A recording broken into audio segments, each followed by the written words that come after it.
The last time on the wilds of Valandiir, the Crown Collectors had a really, really weird week, and was put to the task of retrieving the Marquis from a prison sentence and possible execution. Escaping through a bug nest, the entire party prevailed, and in returning the Marquis to his temporary headquarters in Brackenshire. Krasner's coppers acted as a makeshift headquarters for him and the Crown Collectors while here in Brackenshire. And after a day of entertaining yourselves through fighting in the fighting pits of the barn underground UFC arena, you went to bed that night after a night of partying with the Marquis and his cohorts, discussing things like what to do moving forward and the possibility of the Marquis moving into the town of Rathburn and setting up his own syndicate chapter in that untapped city resource. It wasn't long before the night began to pull on your eyelids, and so you all retired to your rooms. It wasn't until that night, as you all drifted into a dreamlike state, that you all psychically linked up and began to experience a similar dream. It was terrifying from the get-go, and you all experienced what could only be described as a shared nightmare, in that the Black Dragon, known as Shekkis, formerly Lady Kethra, the Black Plague revealed, came to you in your dreams as a horrible visage, bringing with it your captured teammate Maven in a dark, twisted, Shadowfell-type version of Maven the Monk. Fighting both the head of Shekkis mounted to a wall and your former teammate, it was jarring to say the least. One by one, you all blinked out of the nightmare, for the formidable Maven proved too much for most of you. You all arose from this dream separately. We'll start with Yuno. Start with me what? Having a little bit of some technical issues here. Uh-oh. Let's see here. Can you hear us? Yep, I can hear you. Okay. Yeah, you sit up abruptly in the middle of the night from this dream you had, and you're out of breath, you're sweaty, you're hot, you're cold at the same time. You feel and can smell the faint tracings of sulfur as somewhere deep in your subconscious you threw a fireball onto your own feet. It's late at night. What do you wish to do until the morning? Go back to sleep. Go back to sleep. It's tough, but eventually, after about a half hour of sort of breathing yourself down to a calming state, you do find sleep once again. Giovanni. Yo. It is not long after Yuno in his room falls back asleep that you snap yourself awake. You instantly reach for your short sword, and you don't get out of bed, but one leg hits the floor, and you sort of point your sword in an indiscriminate direction while you catch your breath. Okay. Is there anything you would like to do while you recover your consciousness in regards to what you just experienced, or something you'd like to do before the morning? I will offer a prayer to the Platinum Dragon as a request for peace and clarity. Okay, go ahead and make a religion check. Religion, alrighty. He ain't listening. Oh no. Natural 1.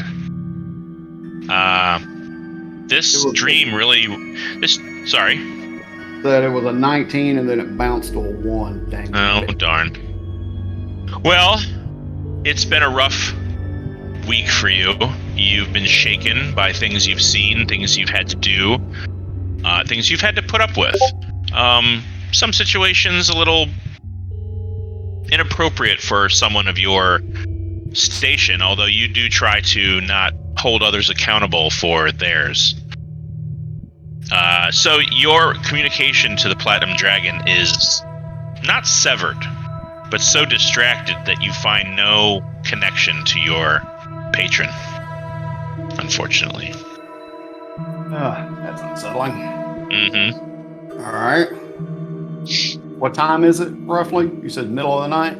Oh, yeah. It could be anywhere between 1 and 3 a.m. Just very deep into the twilight that you encountered this dream together. Okay.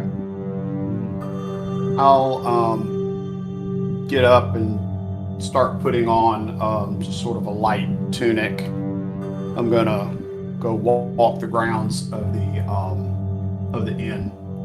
Okay. It's not particularly wide open and spacious. I mean, the inn is nestled in the heart of sort of near the industrial sector of the city. The air doesn't smell particularly nice here, but you've been to Brackenshire many times in your past. You're accustomed to its smog and soot in the air, and it's a little easier for you to tolerate it, as there are portions of Dane that are like this as well. Very near an industrial center. Actually, what I'm going to do is as I begin walking and provided there's nobody there, I'm going to transform into dragon form and take wing, try to get above some of the pollution to get some clarity to the night sky. All right. Yeah, you kind of walk around to the back of the tavern where it is sort of nestled between a couple of alleys and tall buildings that are easy enough for you to kind of leap a few feet into the air, and your wings explode out of your back, your neck grows, and you take wing. Very quickly kind of skittering along the rooftop and pushing yourself off. You don't catch too much attention. You're very quiet. You've figured out a way to sort of fly with stealth, and you make it about 380 to 400 feet in the air before the night air starts to really clear up, and you get to see a nice sprawling view of Brackenshire. Go ahead and make a perception check if you would. 17. That's a much better roll. Indeed. Yes, it's not long after you are just sort of soaring, really stretching your wings out. It's been a while since you've really been able to do that. Even when you fought, the last time when you fought in this form, you weren't really able to sort of stay in it for very long, and it's nice to just stretch your legs, your real legs, and get some exercise out here among the clouds. And you see the different sectors of Brackenshire split off by concentrations of torches and light and stuff like that. And it sort of helps to just sort of really get into perspective of what is going on and things like that. I see Steph is on the line. Is that right? She's muted, though. So you're here. All right. Any idea if Bogey's coming on? Oh yeah, he's here. He's just getting the computer booted up. Okay. Cool. Welcome.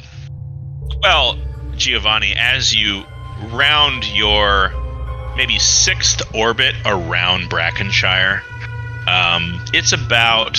You're taking your time. You're soaring high and slow and just sort of making these wide arcs around the city. Because the city is, for all intents and purposes, massive.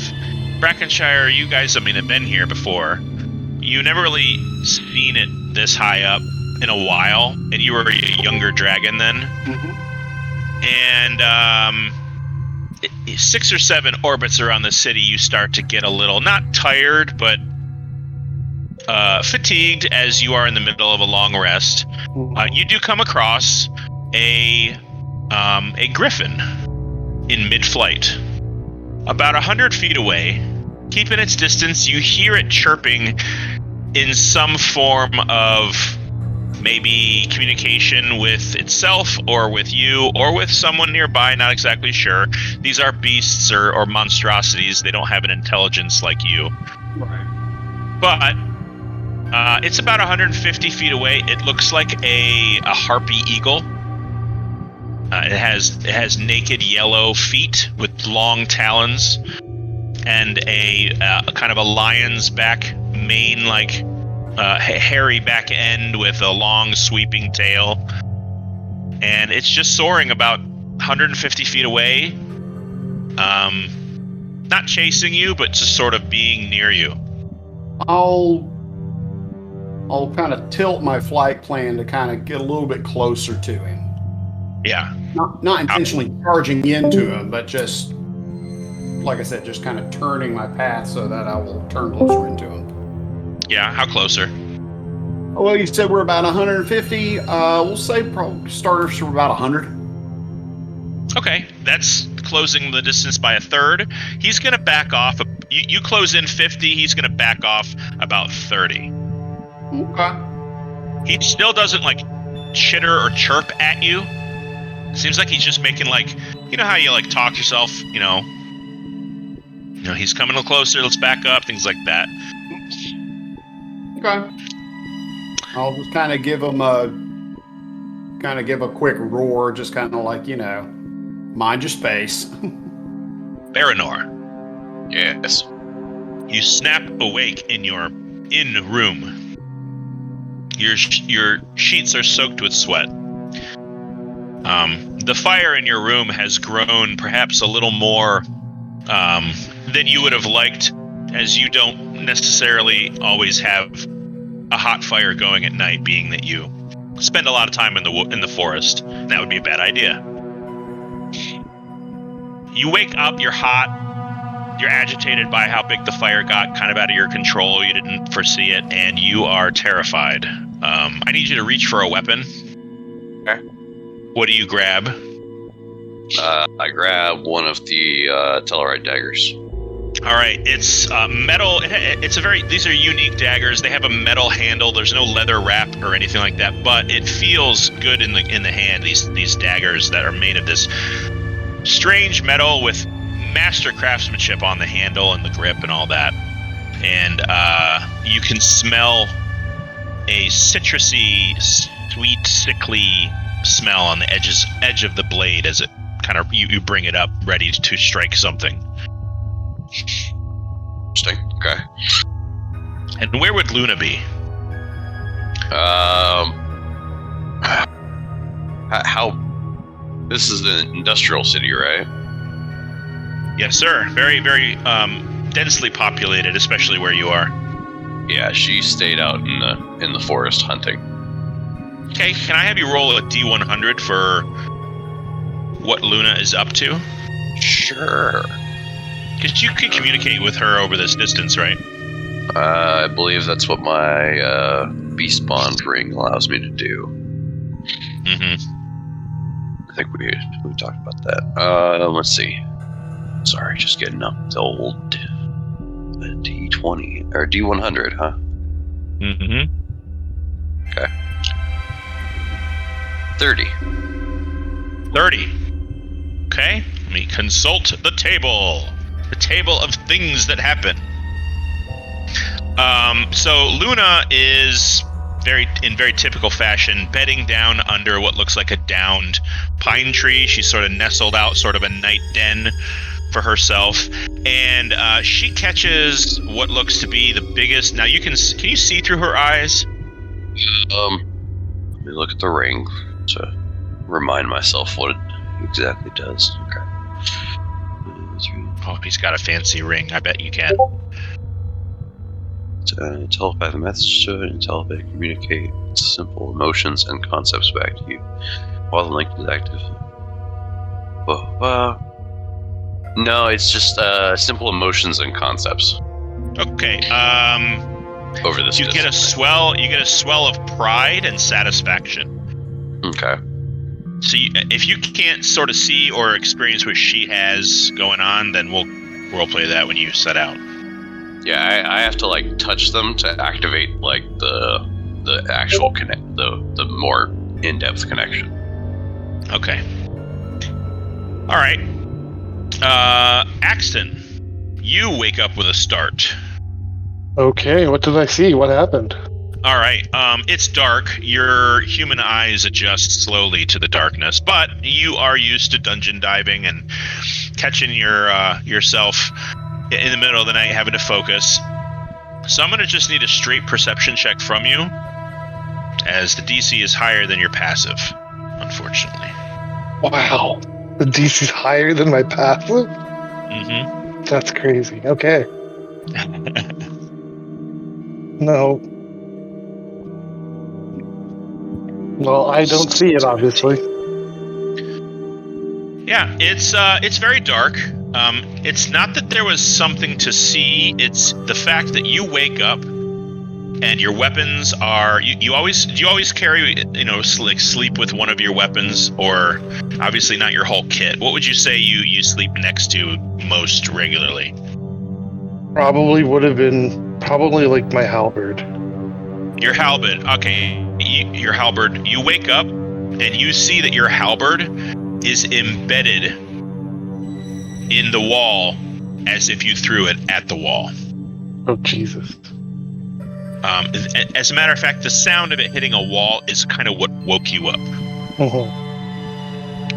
Okay, I'll go back up and retrieve it from the wall, and I'll just take a quick look around, see what was going on. Yeah.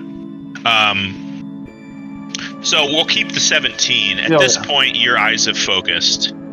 Your room looks in order. You are definitely on edge and anxious, and you don't really notice anything out of place. But there is this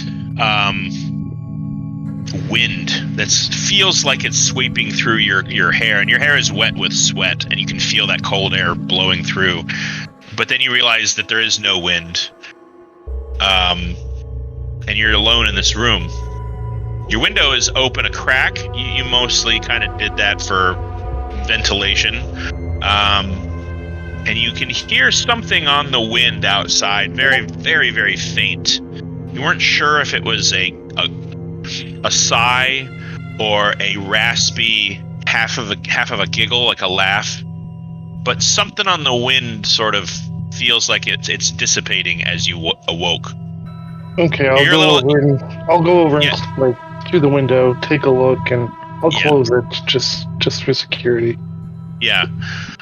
You don't notice anything besides a gentle breeze. Brackenshire is relatively not very windy, just because of the high buildings here and the fact that there's so much smoke in the air that it just sort of cuts all that down. So very still air, easy to hear. Isn't much going on. You hear people's boot scrapes long ways away here and there, walking along the alleys and things like that. Nothing nearby. You close the window. It silences everything to the point where now all you can hear are the creaks and sags of the wooden structure of this building as maybe people move around their room or up and down the hall, things like that. But with a 17, you don't notice any sort of threat. It doesn't seem like anybody's stopping in front of any of your rooms, anything like that. Okay, well then I'll just, go back to bed. Okay. Yeah. It takes about 10-15 minutes. Like, you're actually really tired. It's been a long week for you. And as you finally kind of, like a dog circling the spot that he's going to sleep in, you just sort of mill about your room until you're satisfied that nothing is going to get you. You lay back down and, maybe with a pillow over your head, you just do your best to knock out, and you do. It is the morning. Iathara, you awaken in your room at the bottom of Krasner's Coppers, about 2 doors down from the Marquis' sort of hideout back room area that where he sleeps. Your room is small. It's quaint. There is an assortment of knives and bolts and different things that you find, and on your little dresser, like nightstand, you see a leather pouch. I open it. All right. You find, if I can get them,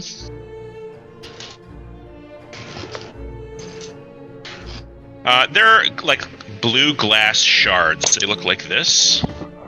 Actually, I should put that in the right thing, huh? They are obviously arrowheads. Mm-hmm. There's about maybe 10 of them. They're about the size of a quarter. Some sort of hewn blue stone crystal. Oh, these are very nice. Very pretty. I like them. Is there any note or anything with them? Okay, well, I guess I'll have to go look and find somebody later to figure out what these things are, but they're very pretty. I like them. It's about 7:30 in the morning, just after dawn kind of broke. You obviously wouldn't see the sun at this hour at this place in the city with how high the buildings and surrounding structures are, but you can smell a kind of a morning stew being brewed and maybe a loaf of fresh bread on the in the kitchen above at the the main sort of place that this is. I guess I'll go and get something to eat. It smells very good in here. I like it. Just get ready for the day. Head on up. Okay. In your past endeavor, it had. By the way, it's been a little bit since you were in a proper scrap and a fight. You mostly do a lot of scout work and messenger work. So this kind of fight's just sort of honed in your roguish kind of melee skills, but it took its toll. You got a little banged up, and you're gonna have some issues with your a shoulder strap that sort of connects part of your armor together. Excuse me. Okay. Sorry, I'm drinking coffee. That is okay. All right. So all of you awaken at about an hour later. The sun you can see sort of through the windows of the Krasner's Coppers. This sort of pawn shop sitting in the middle of Brackenshire. It's about 9 o'clock in the morning, maybe 8:30, 9 o'clock, and you all rise. The owner of the shop is sort of making a stew that the Marquis maybe had ordered. And there's indeed a couple loaves of this round brown bread. And you each kind of rise and make your way up and don your armor and your vestments for the day. Today is yours.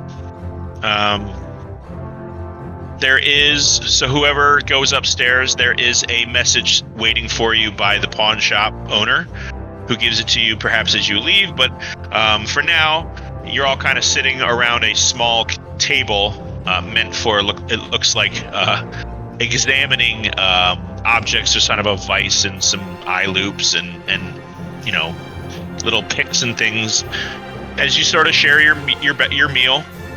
And oh man. Did anybody else have some rough time sleeping last night?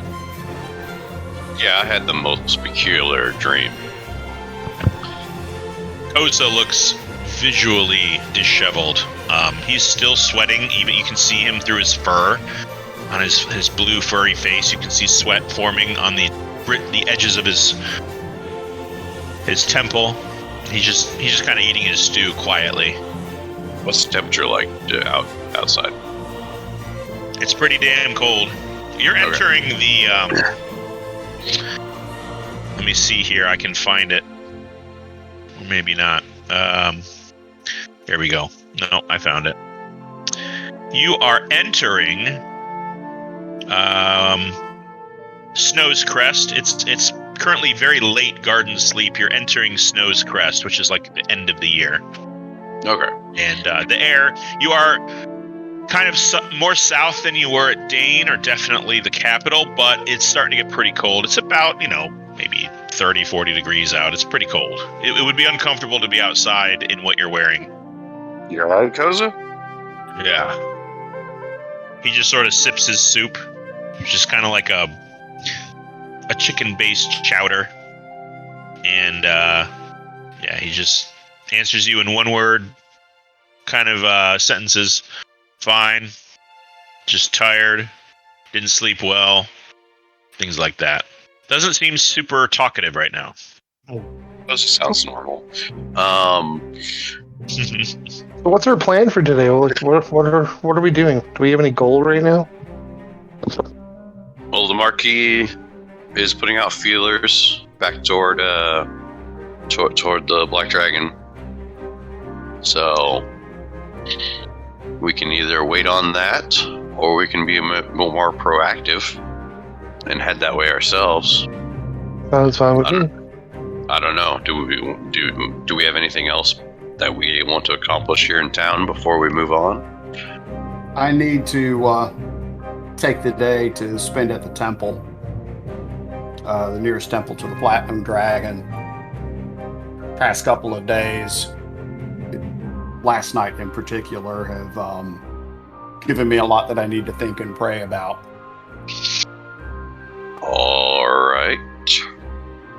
Axton, do you need to pray about anything nowadays?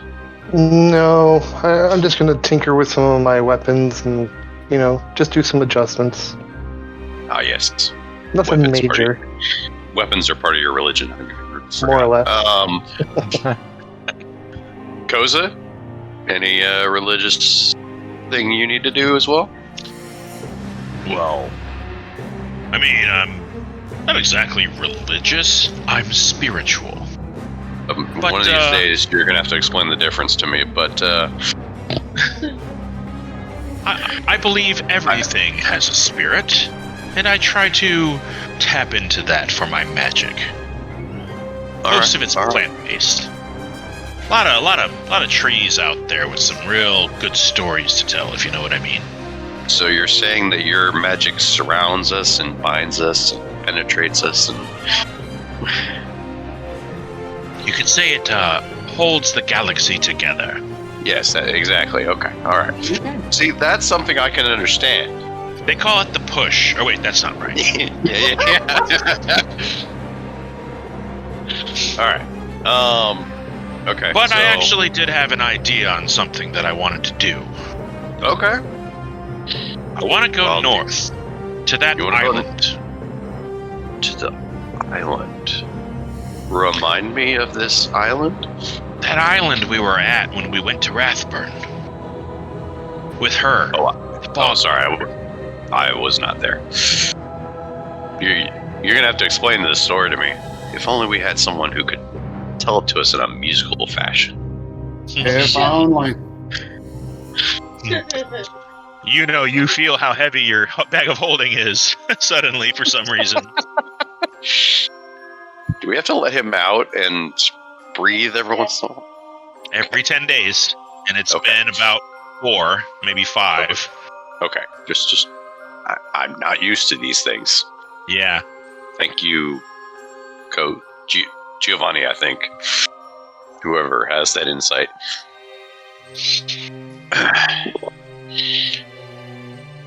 Okay, so the island with the bog mother. Okay.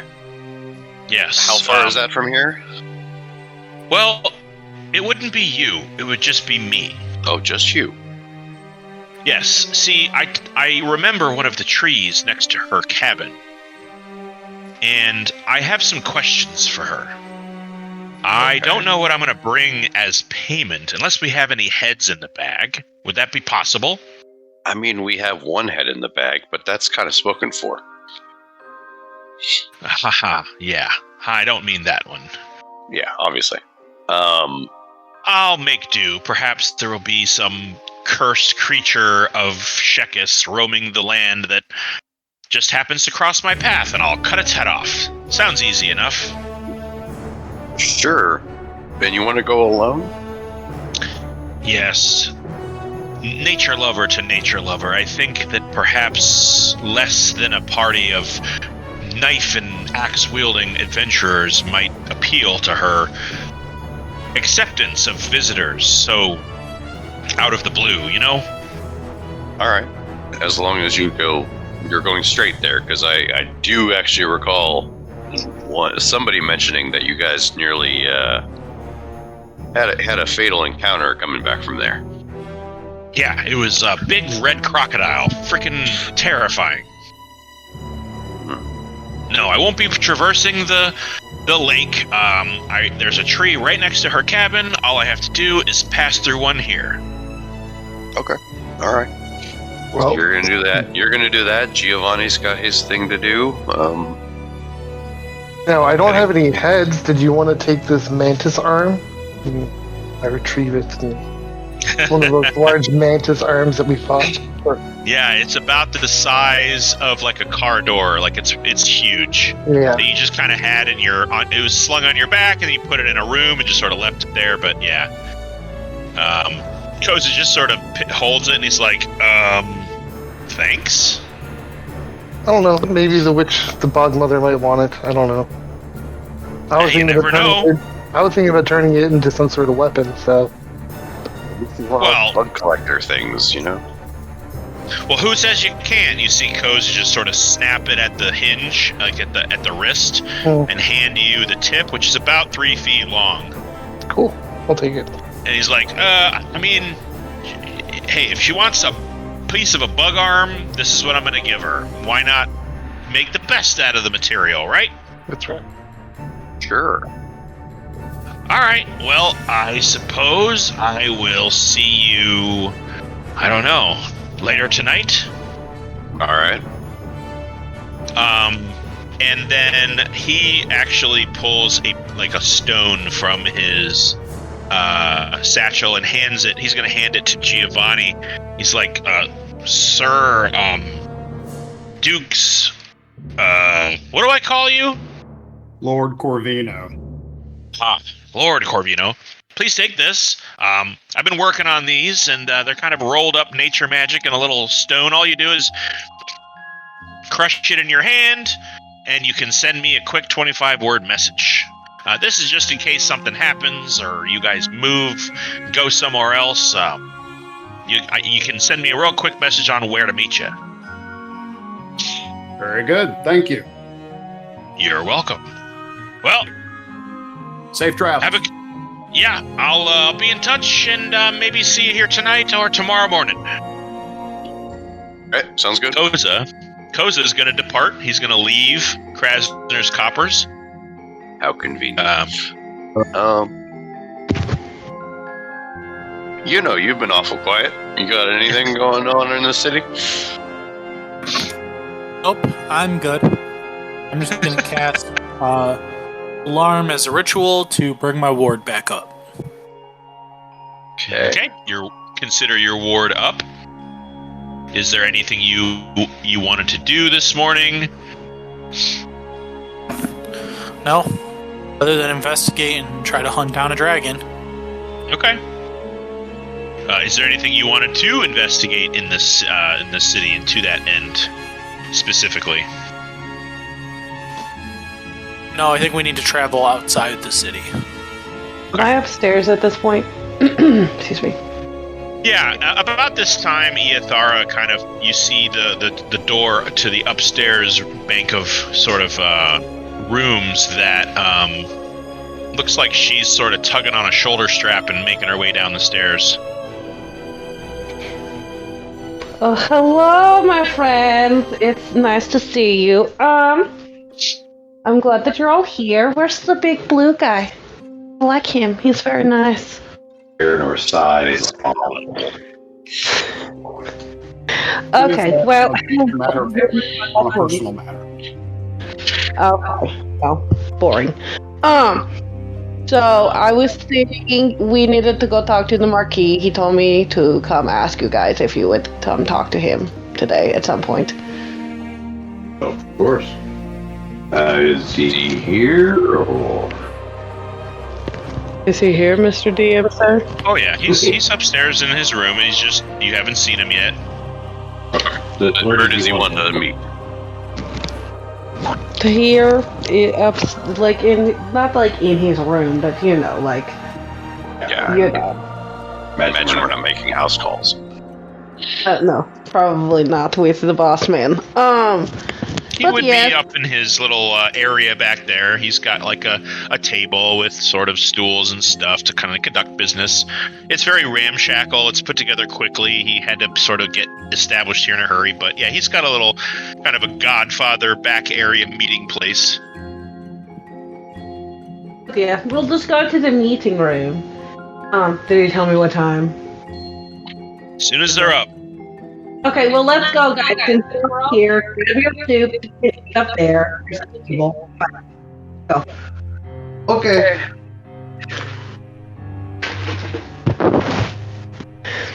I'm gonna smile and wave at the bartender person. Be like, "Hi, how are you doing? I hope you're having a great day." Yeah, it's this little blonde gnomish boy who is sort of the son of the owner. And he sort of stands on a stool to make himself look a little taller, and he just sort of gives you all a wave. He's got kind of like big front teeth and brown freckles, big blue eyes. Just sort of, okay. Oh, he cute. I love him. Of course.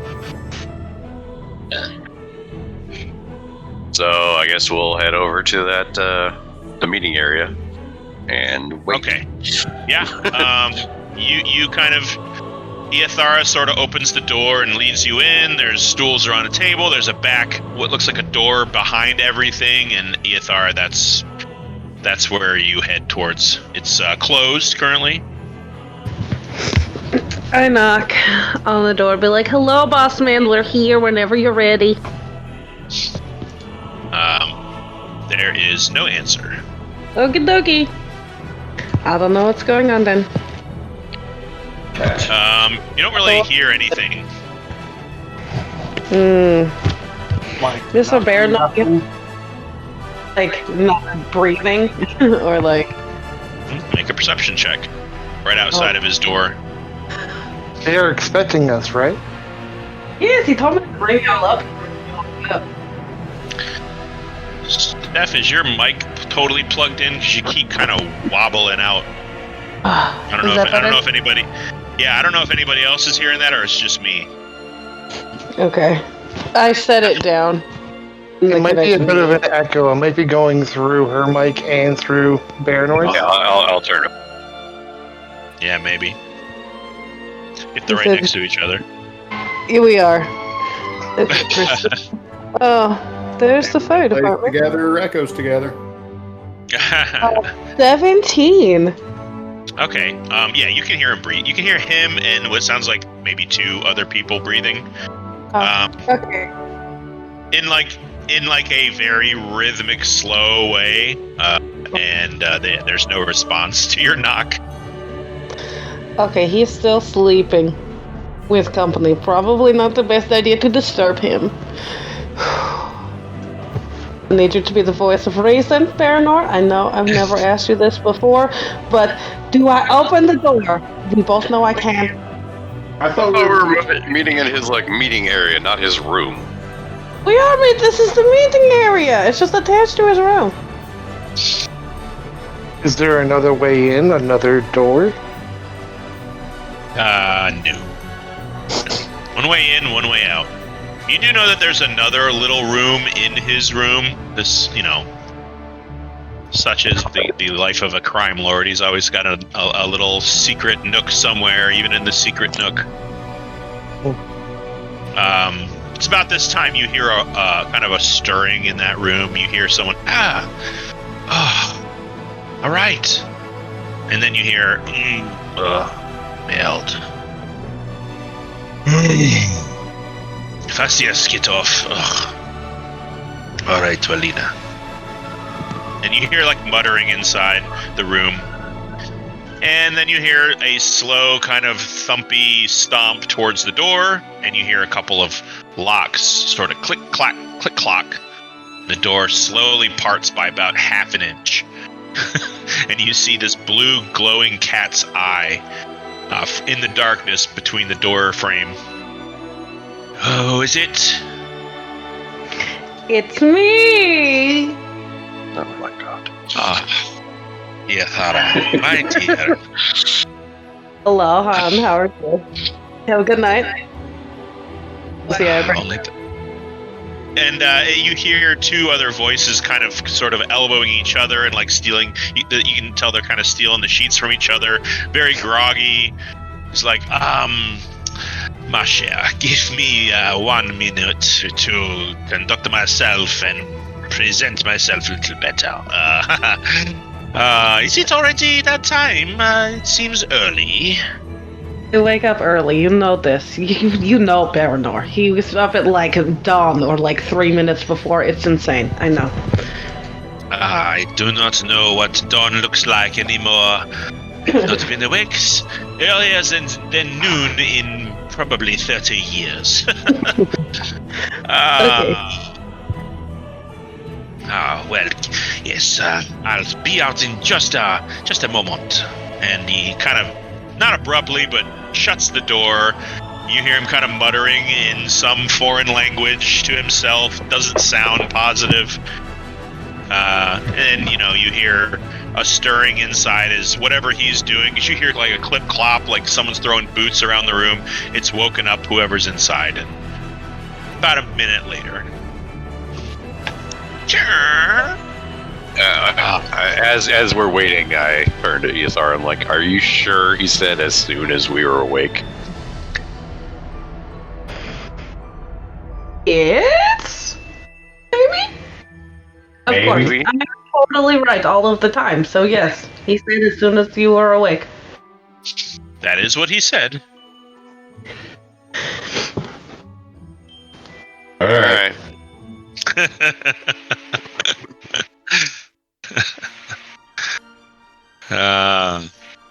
Yeah, he steps out.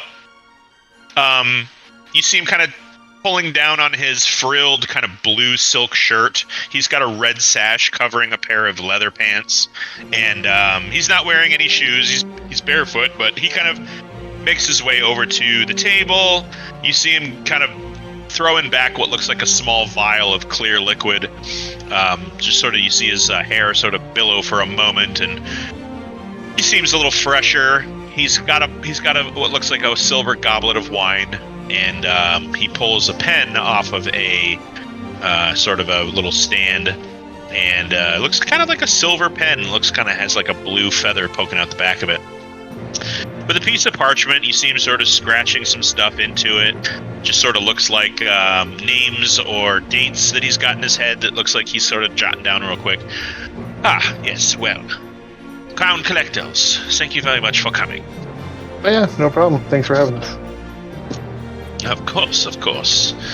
You saved my life with the help of my dear Ethara here, and, well, I'm eternally grateful, so I wish to discuss in perhaps more detail our business when it comes to this idea we've had of getting into Rathburn. Yes. Tell me of this town, please, as I have not actually been there myself. Really? From what I hear, it's quite the treasure trove of what is it, villainy? A wretched hive of scum and villainy. Yeah. I'd see plenty of opportunity for you there. Is that how low you think of me, Balinor? No. That I would be attracted to scum and villainy. I like to think of myself as a bastard and a scoundrel, not a criminal. Not what I meant. Not scum. No. Mm-hmm. Of course not. So tell me of Rathburn. What is its? What are the sights? What are the attractions? What is it in for me to invest my time in this town? You've been there before. I was there only briefly, really. You know. Or I mean, Axton. the dungeon's pretty nice. We spent some time there. Well, I don't think he's interested in the dungeon. No. Actually, Again. No, it's fine. It's nice to know where the stronghold of a town is located. Tell me of this dungeon, if you would not mind. I mean, last time we just kind of passed through, so not a whole lot to sightsee from that. Well, let's see. Who was there? Barry, you were there. Barry and Yuno are really the only ones right now that have been to Rathburn. It's been a while, yeah. Yeah. But it is, it's a swamp town. You remember visiting an armor smith. You remember visiting an herbalist. You remember, obviously, the Rusty Cup, which is a tavern that you sort of settled into and befriended the owner, a bugbear named Bartok. So, you've got some memories from there. It's hard for me to recall everything, but yeah, we've been there before.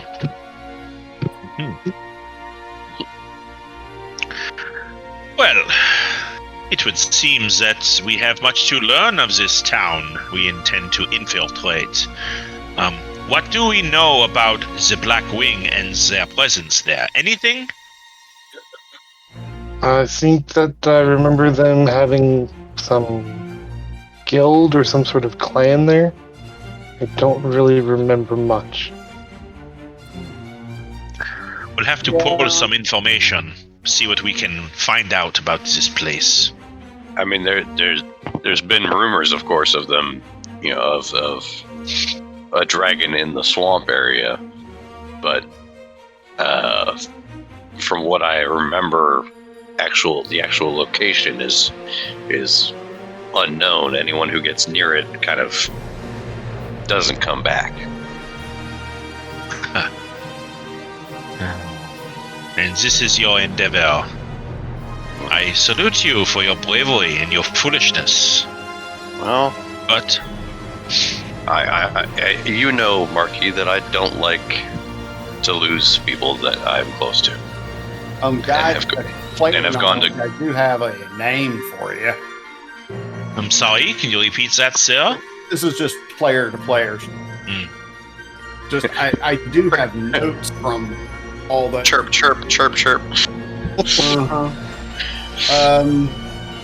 Yeah, you can share common knowledge.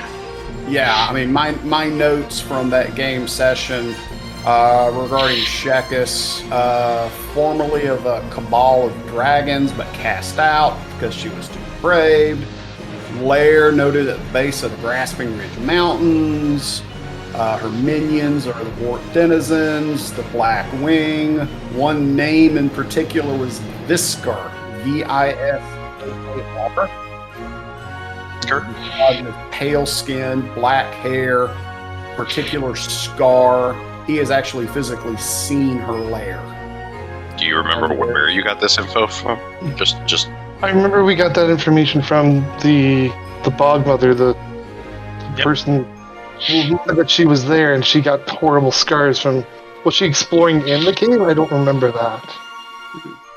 There is a store called the Dungeon's Rest on the east side of town of Rathburn. It's a front for the Black Wing. And there is a rear entrance that leads to a cellar where the worshippers gather. That's all according to my notes. Wow.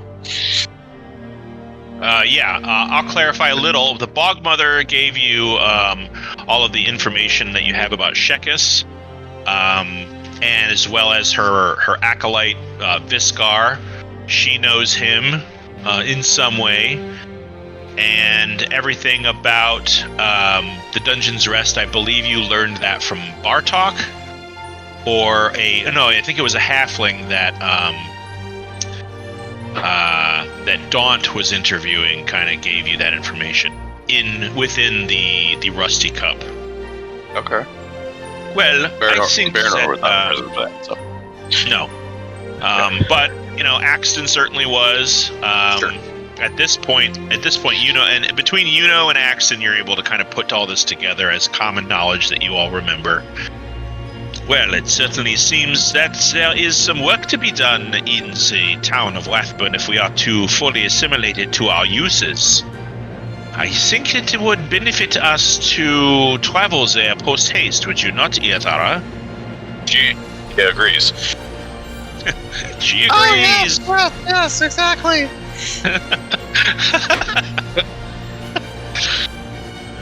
Sounds like a wonderful time. That was a terrible impression, and I do not support it. Sorry, she kind of put me on the spot, okay? We do want to hear more of it, though. Yeah. Oh, stop. You must roleplay Yathara for the rest of the session in that voice. It's hard to do that voice with a Russian accent. No, that doesn't work for me.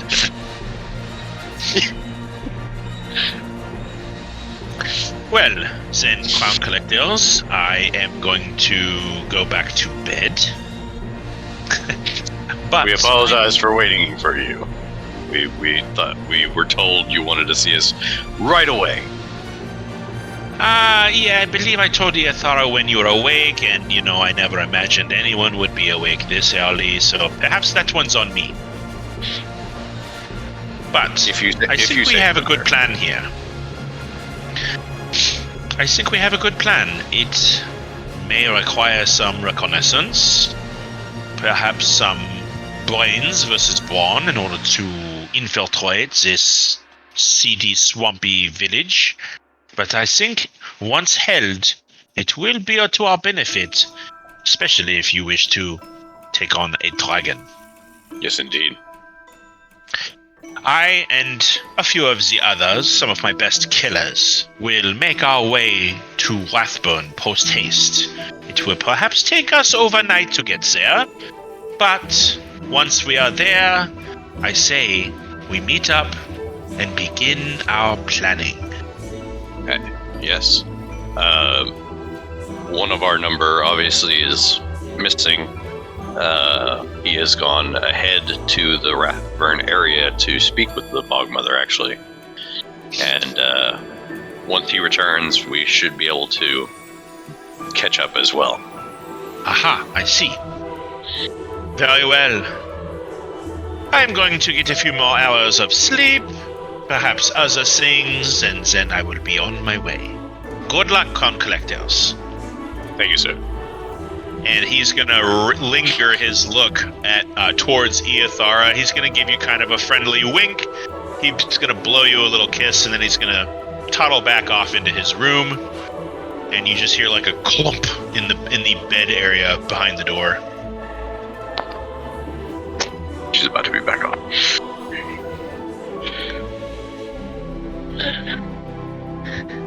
Okay, well, that seems to be done for now.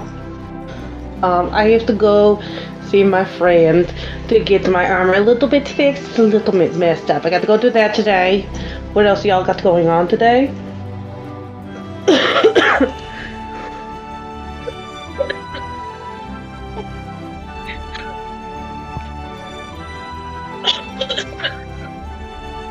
Yeah, you might want to look into that cough as well. I'm just allergic to your presence. It looks like Lord Corvino has Giovanni has already left for the day. He's going to go hang out at the temple. Oh man, the dragon's gone already? I was gonna fine. He'll be back. You know how much I like eye candy, Feanor. Come on.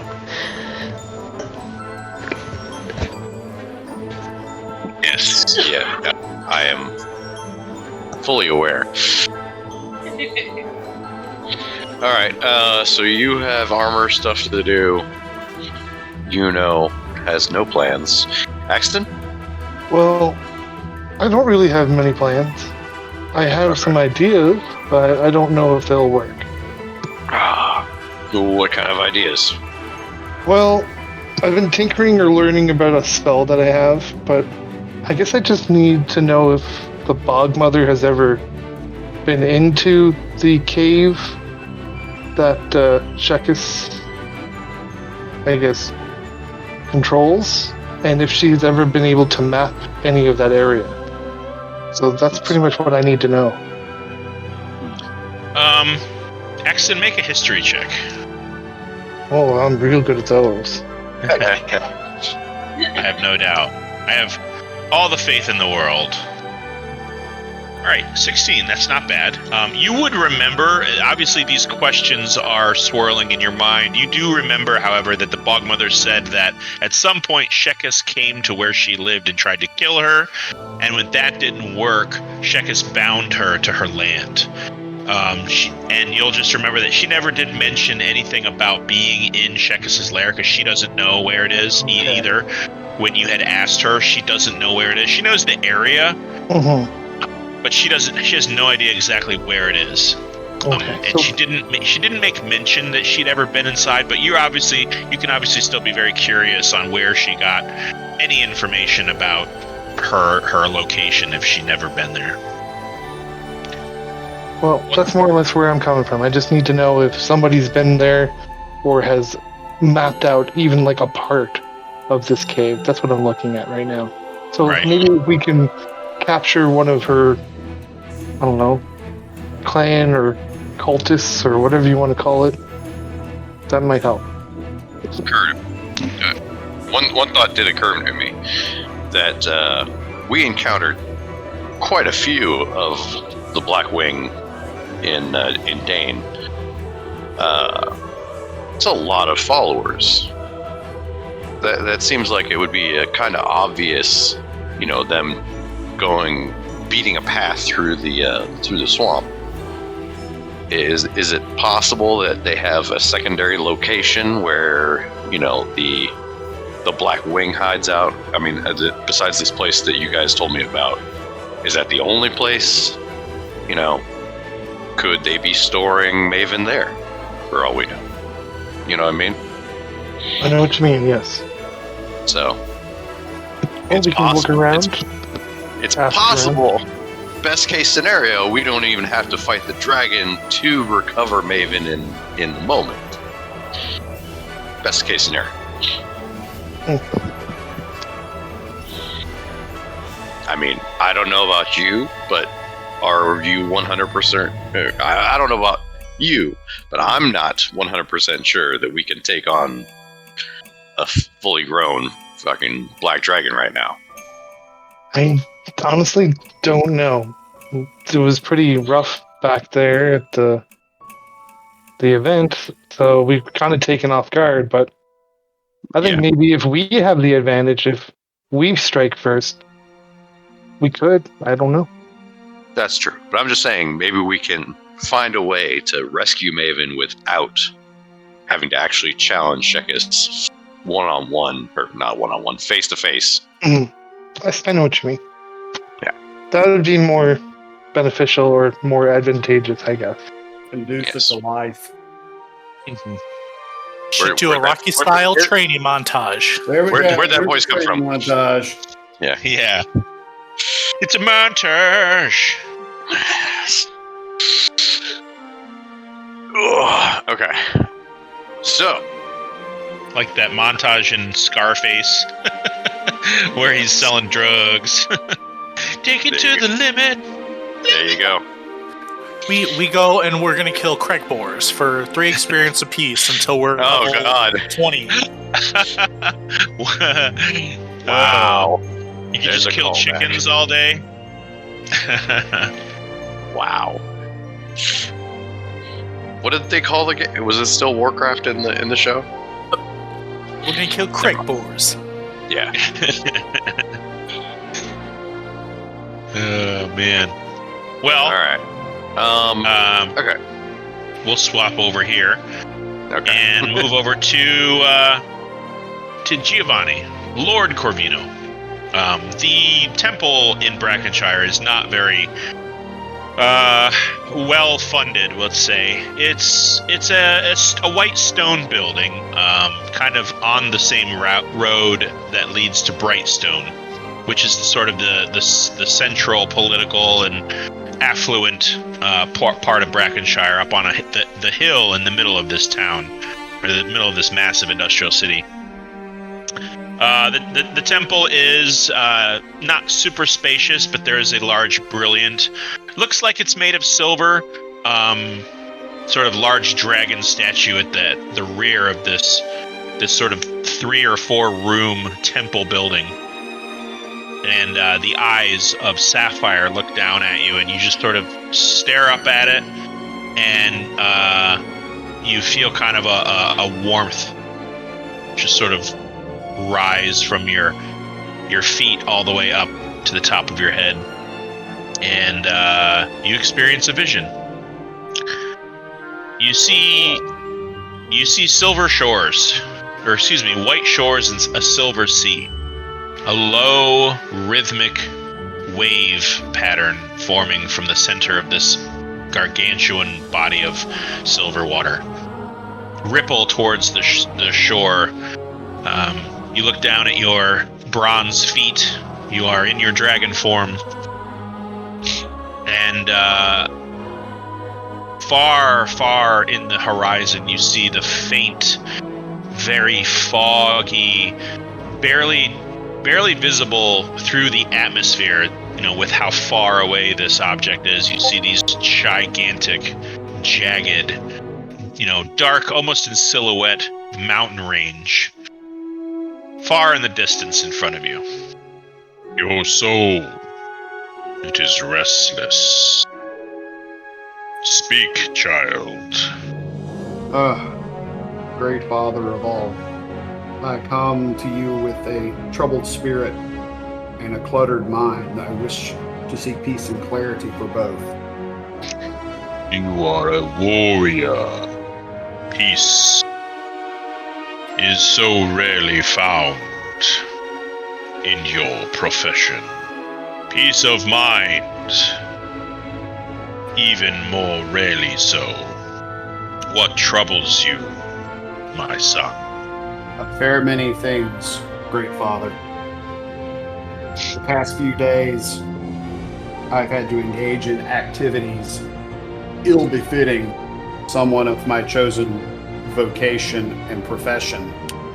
I feel that it has caused my connection to you to suffer, and I wish to seek resolution of that. You, under your feet, standing on the beach, you're maybe up to your ankles in this silvery water. Mm-hmm. Your reptilian, large, Tyrannosaurus-like feet, a few inches in this water, you feel a shuddering, a trembling under you. Almost like a very faint earthquake. Mm-hmm. As you look in the distance, you swear you could have sworn you saw a very slight shift in the jagged mountain range. And then you hear a final kind of shifting and in the distance. Mm-hmm. What we do to survive sometimes gives us pause. Your nature is sometimes your greatest obstacle. But do you consider yourself to have a vile heart? I do not, Great Father. No, not you. You and your line possess rare virtues. Sometimes, in our own personal journey, we find the tip of our spear in inappropriate situations. But those slain for the greater good of the universe are sometimes meant to die. Do not consider the morality of a noble quest endeavor, Giovanni. The bare fact that this troubles you so shows that your intentions, deep down, are clear. and with your kind of hands clasped together, you blink a couple times. Mm-hmm. You find yourself standing there, staring at the statue. Kind of like you had, it kind of felt like a daydream. Maybe something you imagined, but you've only had these kinds of visions a few times in your life, and this felt like an authentic connection. But what you saw could have been generated by your own imagination. Okay, then. Yeah, you take a deep breath. You feel, like I said, warm inside. And you look down, and there's some like white sand between the kind of the foot area on your armor that you're wearing, because you're in your Earth Genasi form right now. That's correct. But yeah, you see like little traces of white sand around the edges of your greaves, and they're a little wet. I will walk over to the alms box, and I will place 10 gold. There's no one around, but that feels like a considerable donation on your part. Not necessarily for one of your nobility, but if anybody were standing around, you get the feeling they'd probably be like, oh, thank you. So, Eothara, Baranor, Axton, it's getting close to sort of midday at this point.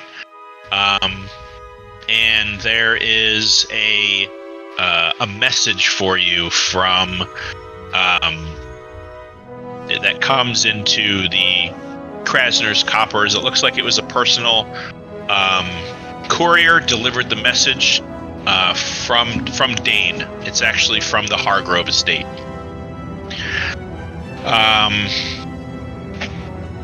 It's written by Dalkin, who is the major domo of the Hargrove household. And it's a very simple message. It just says,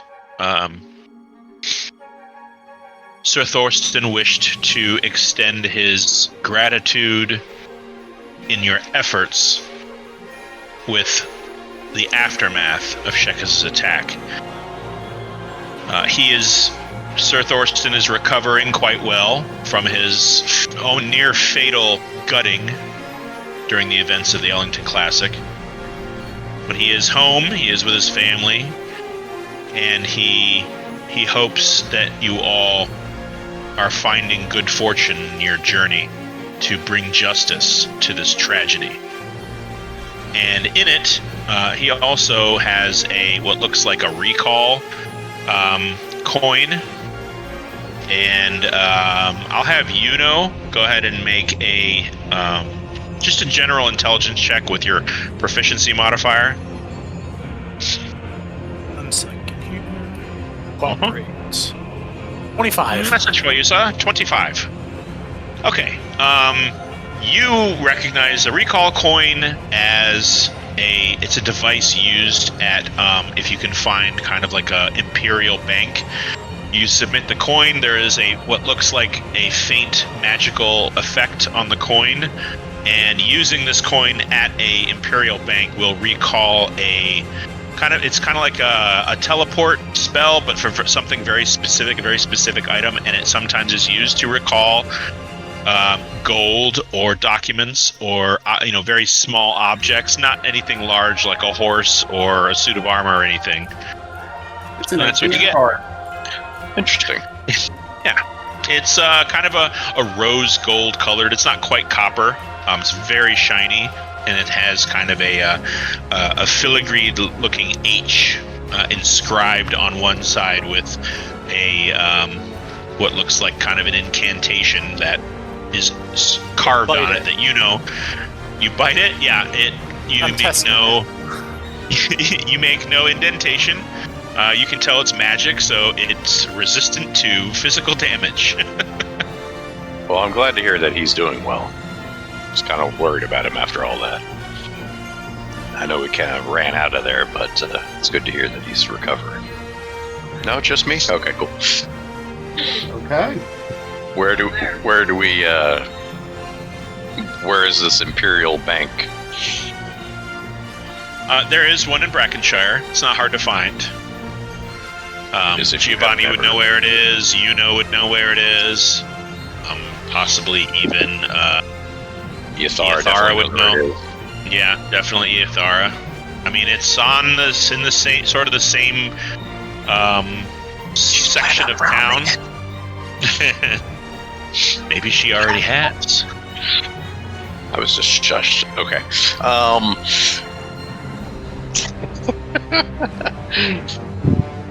Okay. So, I guess we should do this first. Is Giovanni back with us?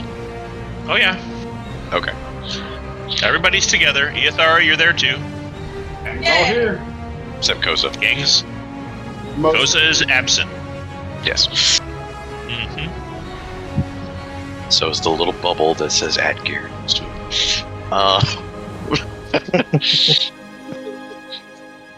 He's here in spirit. I wonder if he ever just checks out the chat just to be like, what the f*** are they doing?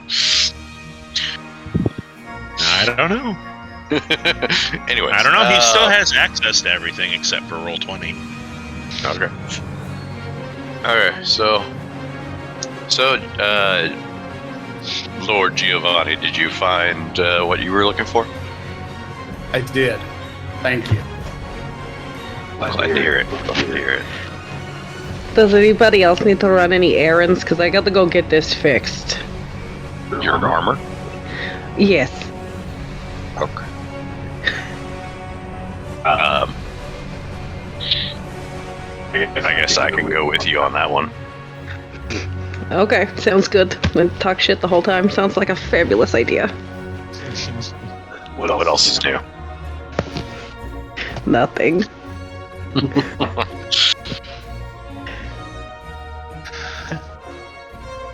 You said you wanted to go do the Imperial Bank. It's right over there. It's like you go this way and then that way and then make a turn and it's right there. Sounds like you've planned out that route very well. I reveal none of my secrets to you. Mr. Love 'em and leave 'em, okay? We've been over this. You're sorry. You're so sorry. I understand, but that doesn't mean that I have to like it. Okay. Do you want to head out now, or are we just going to stand around and talk some more?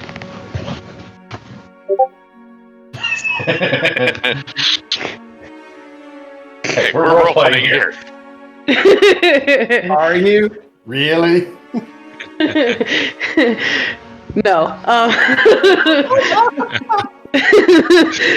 You don't get like the full thing because I talk with my hands as much as I talk with my voice, and so there's so much going on over here. I hear you. Demonstrative is how I like to speak. So Okay. Extra emotively. Well, yes, I like that. Baranor, it's not a big deal. It's not a huge ordeal. You make your way to the Imperial Bank. It is a large black steel building with tall pillars. It almost looks like a claw reaching into the sky. And it descends down into a basement-style vault. You are able to turn in your recall coin, and you find that what is withdrawn and deposited into a sort of a tray with like a leather pouch that they sort of put everything into. You find 200 platinum. Holy. Okay. All right, and you find what looks like a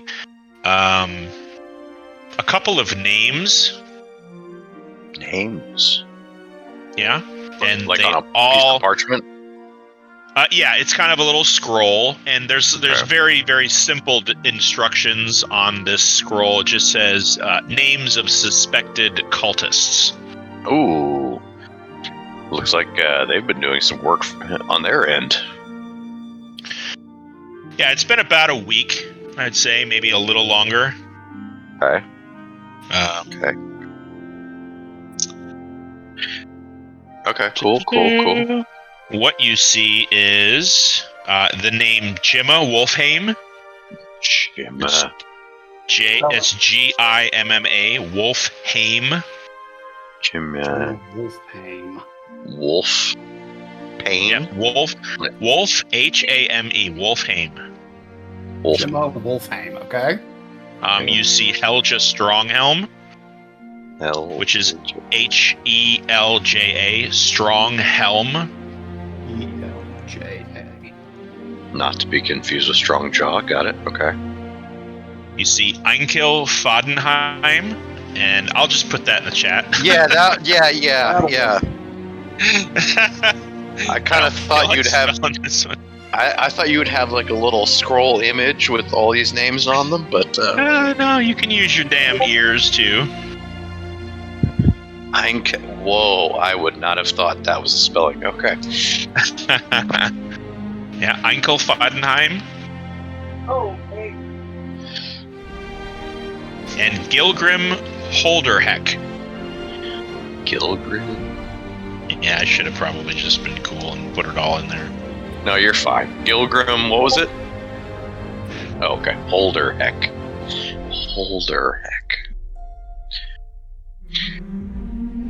All this is on a placeholder image. Haim.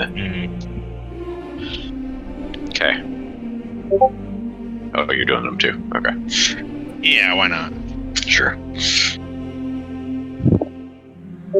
Somebody take the Scrabble tiles away from you. What? You've never done that? To come up with a name? Just Scrabble tiles? Scrabble tiles. I feel like you get a lot of consonants and weird sounding words that way. Yeah, you have to. Yeah. I've always heard the term that fantasy. What is it? Fantasy, you can describe a leaf falling, but you can't say someone's name. Yeah. 10 pages on how a book smells when it opens. There you go. But I can't come up with a name that doesn't rhyme with 15 others that I've done. Or one that sounds like Yorn and Porn and Gorn and Forn and Rorn and Dorn. And Pervon. Okay, so a list of names and 200 platinum. All right. Yep. Was I the only one who came here? It sounded like Iathara's with you. Okay. All right. I'll pocket that for now, but I will pocket that away from her. Oh, you're not keeping that. You want to keep a very close eye on that, my friend. You know. I'll take it from you. Bye.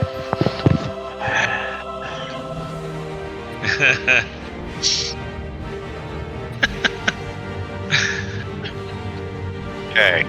You gotta have a picture of Ace Ventura, like, pulling on his face with a plunger. Yep. Laces out. Alright.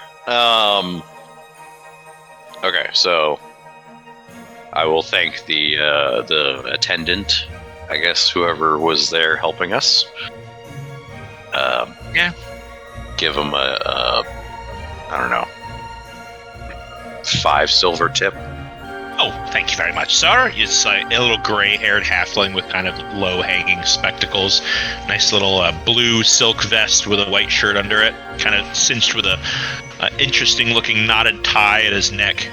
And he just kind of goes back to what he's doing. There is what looks like some security at the Imperial Bank. It's a large half-orc in gleaming silver and black armor, and they're going to actually kind of escort you out, make sure you kind of get to where you're going okay. And then from there, we'll go deal with Iathara's armor issue. Yeah, we can't deal with the rest of our issues. Believe me, I've been trying. I have no issues. I don't know what you're talking about. I am amazing in every way. All right. Within the Hammertop district, is where you'll be finding the blacksmiths and the craftsmen, net makers and rope makers, armor smiths and weaponsmiths. You find Hammerhome, which is a kind of a large black-haired human-run establishment. It's kind of sitting on its own at the corner of one of the side streets. And there's this large, kind of wide-chested, bushy beard, black-haired human with a long brown leather apron, just kind of swinging on a what looks like a shoulder pauldron. It's got a couple leather straps hanging off of it, and it looks like he's kind of tapping it with a hammer against the underside of it on an anvil to try to shape it a little better. Hello, how are you doing today? And he just sort of pops up. He's like, and you recognize your friend Birgen. Hi, Birgen. How are you? I am having a little issue with my armor here. I was wondering if you could help me out a little bit, maybe? Because you're my friend. Yeah, he just kind of slicks his hair back behind his head and, sort of wipes his brow. It's midday. It's kind of cold. He's got sort of a fur-lined collar under his, his leather apron. It's like, oh, right. Here, Thora, good to see you. Let's see what you've got here. And he puts his hammer on his anvil, takes his gloves off, and he actually puts on a pair of eyeglasses. And he says, "I want you to step inside. We'll take care of you." All right. You see him walk in. You follow him into his shop. It's dimly lit. There's what looks like a short drow, younger teenage-looking fella with a brown leather helmet or a brown leather apron, and his wide elven ears sweep behind his head. And he's got kind of a white mohawk of long braided hair, and he sees Birgen come in, and Birgen just sort of waves at him. He's like, "Why don't you get us the sewing kit there, laddie?"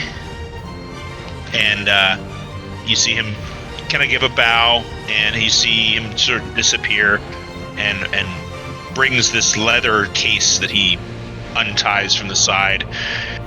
Lays out in front of Birgen, who selects what looks like a needle, kind of a real beefy needle made out of some kind of bone. He's like, "Now, how did this happen, lassie?" Oh, I just work really hard all of the time, and stuff happens sometimes. Aye. Well, let's see if we can't cinch this back together. And you see him actually produces a piece of leather that he lays over the torn section of your armor and starts kind of working it. Why don't you go ahead and give me a persuasion check? Okey-dokey. That is... Dirty 20. Dirty 20. All right. You, as he's kind of stitching this together, you see him kind of notice the edges of your gauntlets, and it looks like he tugs on your collar a little bit. He goes, just saying, this armor here's it's seen better days. If you want, I can fit you with something better. I've got a couple of pieces I just finished. Got a little bit of steel banding at the ribs, keeps you from breaking your rib cage. I don't know. Someone who comes in with a busted shoulder pauldron sounds like she could use something with a little more protection. Maybe. It sounds like it could be good for me. How much is it going to run me, though? For you... why don't we take a look at him first? Okay. And he actually does finish repairing your shoulder pauldron that kind of laces across the top of your shoulder, and kind of pulls it tight, bites the knot tight and kind of bites it off, kind of cleans it up, walks around, pulls a couple of these boxes out from under a shelf, and pulls a couple of folded sets of leathers. One set is completely black, and sounds like we lost Eathara. It probably wouldn't make sense talking to no one Is she there, Tom? Hello. Is anybody there? Am I all alone? Is anybody out There. She's coming. Her Discord has an issue. No. I have returned. Sorry, It's okay. literally just shut down. Okay, so pulled down a couple boxes was the last thing that I heard. Yeah, he pulls a couple of these folded sets of leathers out. One of them, he lays them on the counter. One of them is completely black. It has a lot of straps that sort of go all over the front of this leather armor. It seems to be its aesthetic, just kind of a chaotic mishmash of black leather straps that sort of lace around your torso and between your shoulders and around your back. There's also what looks like kind of a layered set of shoulder pads. And under the arm is very loose. It looks like you could move around really well with it with this set. The other set is kind of a deep chestnut brown with a couple of layers of kind of flaps that are in a lighter tanned color. Mm-hmm. They both sort of look like they would give pretty much the same sort of protection. And they all have like a nice smell to them, like new leather oil. And it looks like that only after a couple of days would this sort of dissipate, but so that no one can smell you in the woods if you don't want them to. But let's see here.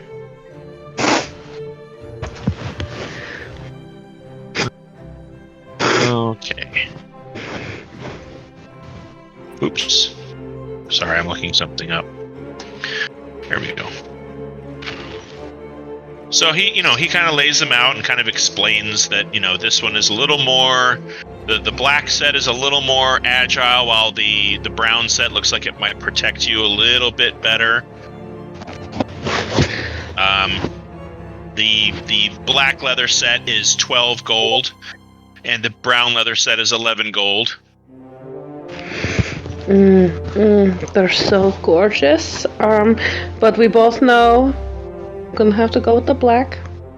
Okay. Black is my favorite. I will have to do that. Oh, it's gonna look so good on me. So aesthetically pleasing. I love it. Baranor, while she is sort of negotiating with Birgen over this set of leather armor, you spot something on a shelf that sort of catches your eye. It's of course a dagger. It's kind of leaning up against the part of this shelf with about 7 or 8 other daggers in this little makeshift rack. But this one in particular, it's longer than the rest. It's about, maybe 2.5 feet long. It's large for a dagger, but it's definitely this, what looks like a stiletto kind of blade. Looks like it would probably be thrown really easily too. Okay. And it's Obviously. just it's right out front on this shelf that's about 3 feet from you. Okay. I'm instantly drawn to it. Now, I will remind you that you do have an assortment of daggers right now. I think you've got about, at this point, you've got to have 6, right? Maybe 5? Oh, you are underestimating that. Yeah. Last count was 9. 9, okay, yeah. And you're, you're in the business of upgrading your gear. So the idea of a trade with some of these lesser valued weapons would not be, outside of your purview. Of course. Okay. Is Jurgen the only one helping around, or is there another attendant? Oh, he looks like he's got a younger attendant there. It looks like he's like a teenage drow male with kind of a white mohawk. I don't know if you heard that before. Sure. Yeah. He's you hear at some point Birgen reference him as Sven. Sven? Mm-hmm. Okay. And he's currently tying what looks like a rope around a portion of armor. Oh, if he looks busy, I'll wait. I mean, he's kind of watching you two in the shop. You know, okay. It doesn't look like he's sweating with his tongue on the side of his mouth, kind of getting this done.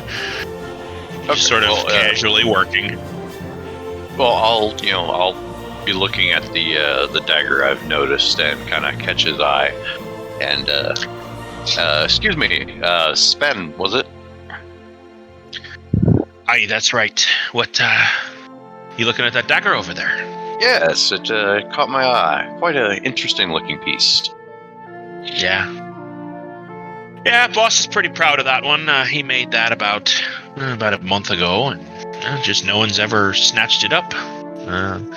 He sold a couple of them. He sold a couple of them a few months ago, and he's made one again. But it's a little expensive, but he's pretty proud of how it turned out. A little expensive. How much are we talking? It's 100 gold. Oh, okay. And he brings it down. He puts down the rope that he's working on, the piece of armor. He walks around to this shelf and he kind of lifts the dagger. It is long. It's got an extraordinarily fine pinprick point. And the total length or total width of the blade is probably 3/4 of an inch. I mean, it is very, very needle-like, but it has a wide kind of cross guard that ends in these these needle points themselves, but look strong enough to deflect a blade if need be. It has a wrapped kind of a wire wrapped handle around a base of leather and ends in kind of a reverse teardrop kind of pommel. He pulls it down and he says, he made this about a month maybe ago, and yeah, you like it? Yes, extraordinary craftsmanship, extraordinary. Is there anything like 100 gold? Is there something particularly unique about it? Well, it's very sharp and it tends to pierce whatever you sort of stab at it with a little more efficiency. It does a little bit more damage than a typical dagger, I think, would do. Very nice. And you can throw it pretty far too. Okay. Interesting. And just for your stats, it adds you can add a +1 to your attack rolls, and instead of a D4, you can roll a D6 for damage. Oh, that is this thing's quality. Very nice. Okay. All right. And it counts as something that can be thrown. It has a range of 20-60. Okay. So standard dagger throwing. Yep. Oh, I have a side note. I had a question for that. So sharpshooter works with thrown daggers as well, correct? I believe so. It's a ranged attack. Okay, just making sure. All right. Yeah, I'm always looking to upgrade my gear. Slight, a user of daggers myself. Actually, it's like, really? What do you got? I will just reach into my pack and pull out a literal fan of 5 daggers. Okay. Which ones? Just standard ones. All standard daggers? Just 5 standard daggers. Okay. I believe one of them was on the door of the bathhouse. I believe one of them. Nope. Oh, that's all different. That's all different. Oh, okay. I'm telling you, just 9 daggers. Yeah. I got you. These have no significance. Yeah, they look like they're all made in slightly different ways, but for the most part, they're just pointy at one end. They're about a foot long. Some of them a little more, some of them a little less. And he just kind of looks at me. He's like, well, I mean, do you want to sell them? They're nice. They're pretty average fare. They'll kill someone if you stick them with it. If it'll, yeah, and maybe put a little bit towards of this fine piece. I mean, I'll give you 5 gold for all of them. Sure. Okay. Yeah, he slides you 5 gold. He takes the daggers. He kind of works one around his hand. It looks like he might be a little proficient in sort of knife fighting.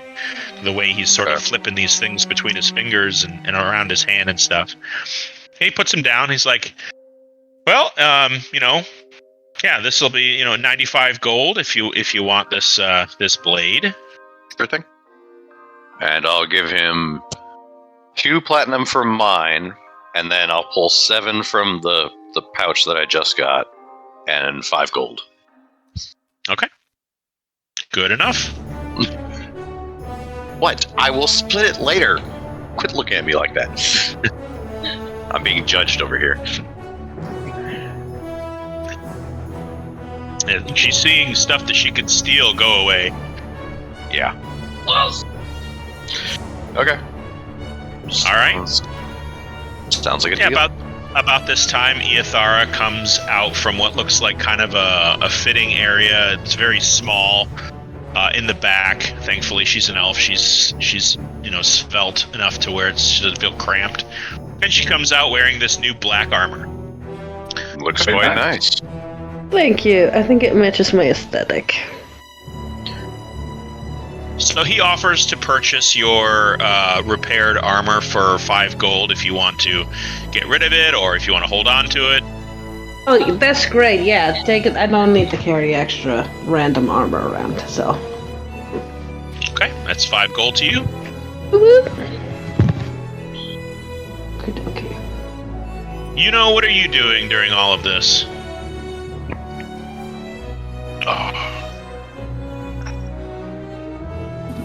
Sorry, I had multiple screens open.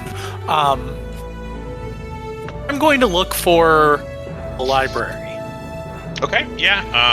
There is a library in Brackenshire. It's not terribly big. It's not terribly well stocked. But it is a matter of just kind of throwing around your nobility and getting yourself into this place that the Imperial Repository is, opened to you. Is there anything in particular that you would like to check out or research?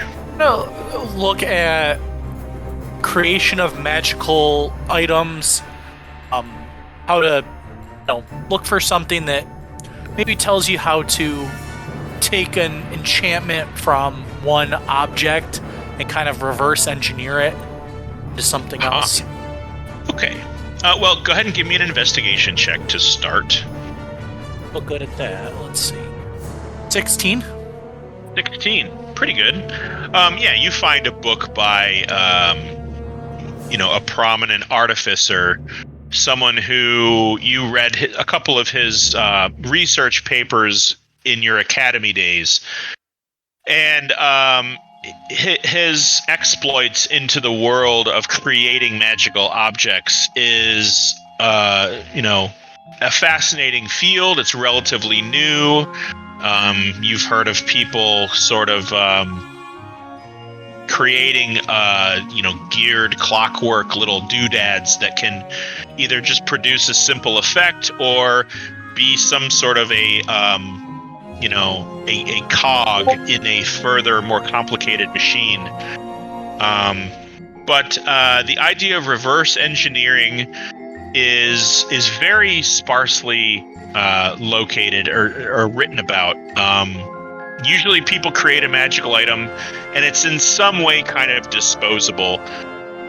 Sometimes there's a permanent enchantment you can bestow upon something, but for the most part you have to keep injecting arcane energy into it in order to allow it a perpetual sort of power. But it's definitely something that interests you. You are able to figure out that there is a natural sort of energy within most organic structured objects like wood or stone in some ways.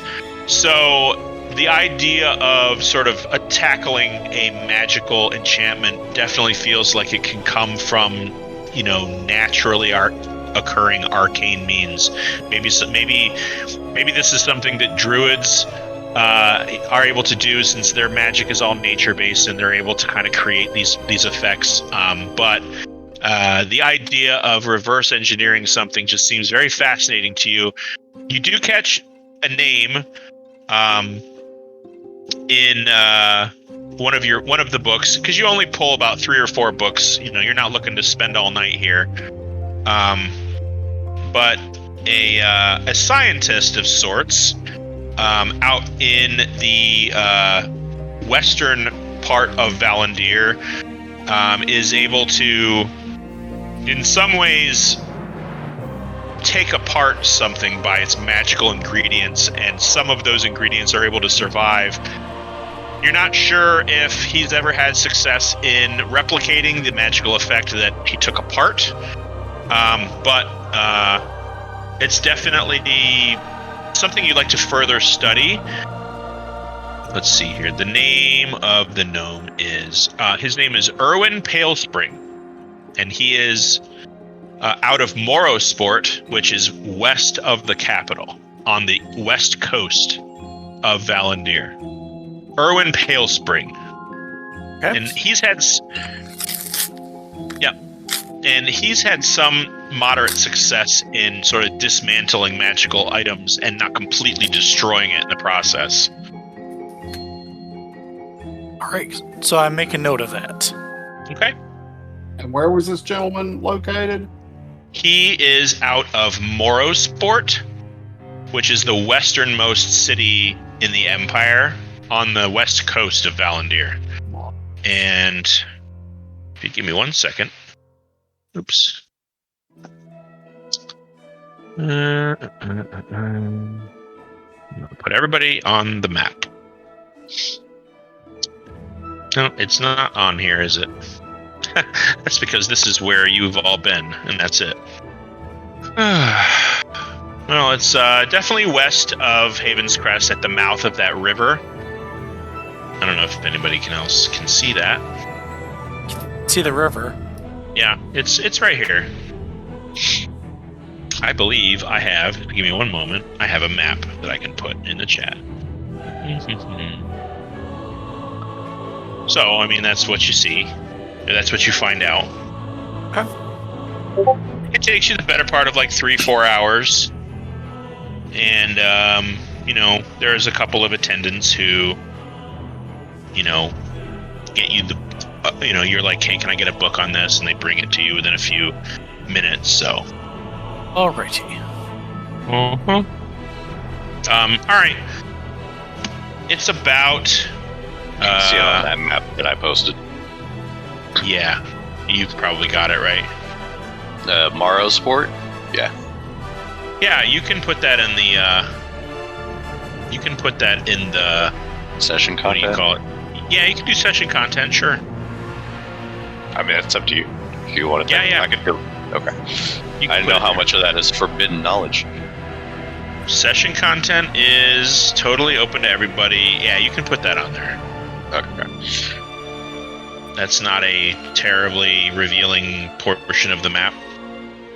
It's actually what you all would really know of the surrounding area, just in your collective common knowledge. So, it's about early evening at this point. Those of you who were conducting your business are conducting it. Axton, what were you doing during the day? I think I was just tinkering with like some of my armor, just making sure that it's not going to like rust, or get rid of any dents, just mill about. This armor, as you take it off, and really, you've been inspecting it pretty much every evening. You're noticing that, surprisingly, there's really no damage on this armor. You had to clean some scuffs and things like that, some dirt, maybe some blood off of it. But you're noticing that where you would normally see wear and tear for at the joints and stuff, where the metal sort of kind of creaks against itself, that there really isn't any wear and tear. There's very, very minor dents that you're able to kind of take a simple hammer and just sort of pop out. But for the most part, this armor is still in pretty pristine condition. You're actually impressed. The leather itself looks like it would probably have to be replaced over time. Like maybe it doesn't hold up as well as the metal part of the armor, but that's a long ways away, as this armor still is very well made and very well crafted.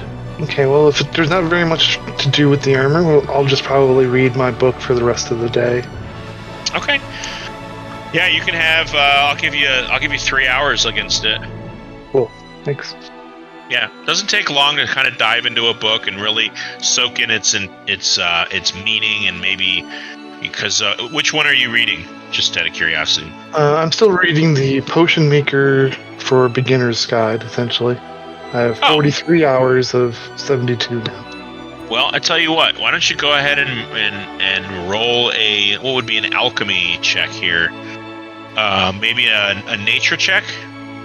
And a nature check and an arcana check as well. Give me one of each. Oh God, I'm not good at arcana at all, but nature. Oh, never mind. I'm great at arcana today. Well, I tell you what. You find a couple of herbs in town that you're able to experiment with. And just to keep everyone above board, we'll say that in total you spent 5 silver collecting some ingredients that you were reading about in this book of yours. And you're able to make a kind of an unguent, which is like a pasty kind of ointment. So I'm going to say that you have an unguent, or a sort of a medicinal salve, that as long as the person is not unconscious, you can apply a 1d4 healing to them with it. Just straight 1d4. Cool. It does not work on the unconscious, however. Okay. And yeah, you can add 3 hours to your book reading. Okay. Eothara, as you kind of show off your new armor to your fellow syndicate members, some of the, as you return to the Krasner's coppers, everyone's kind of like, giving you a nod like, hey, nice armor, Eothara, looking good. Thank you. The one of Zhen's sort of messengers, the black fur tabaxi in a brown hood, just sort of sidles up next to Eothara and Baranor, and he's like, the master would like to know when you plan to make for Rathburn. He is about 20 miles west of the city and looking to make windfall on its borders by the morning. Oh, what time is it now? It's about 5 o'clock p.m. Wait, so he's already 20 miles outside of Rathburn? No, he's 20 miles west of Brackenshire. Okay. Well, we're still waiting on Ko's return. He said he'd be back by night. Correct. That is what he said. Okay. He also gave I think it was Giovanni, a sending stone. In case you needed to leave, you could tell him where you're going. Got it. Okay. All right.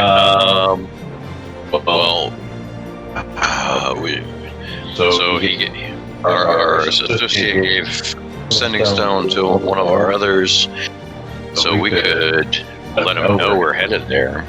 But he said he's coming back tonight. Should we wait for him? Now you're speechless? I don't know what you want to do. It's your the presence of a god. With a reaper. I'm kidding. I already had my divine vision, okay? Yeah, you guys are I was speaking to Eothara over here. I don't know. What is your friend? I barely know him. He seems like he would give really good hugs, though. Yes. Of course you would know that. Hey now. Who doesn't want a hug from a furbog? I don't know. That feels like that feels like getting hugged by a Wookiee. It's the best. Smelly one. Teddy bear.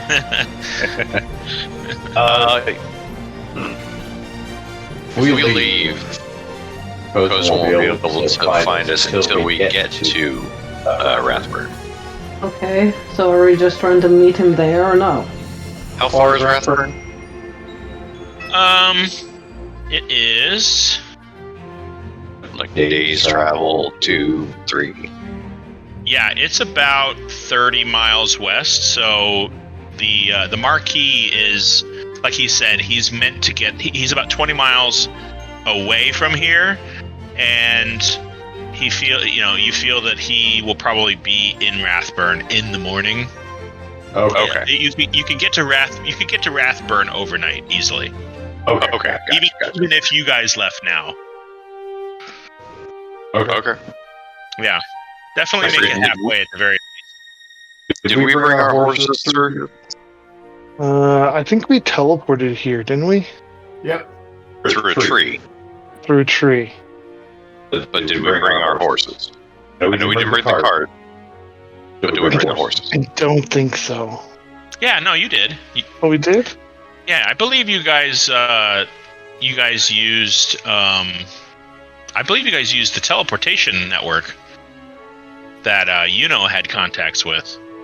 And I don't recall. It's been so long for me. Yeah. Well, it was last year. I could swear we went through a tree, but alright. Oh no, sorry. You know what?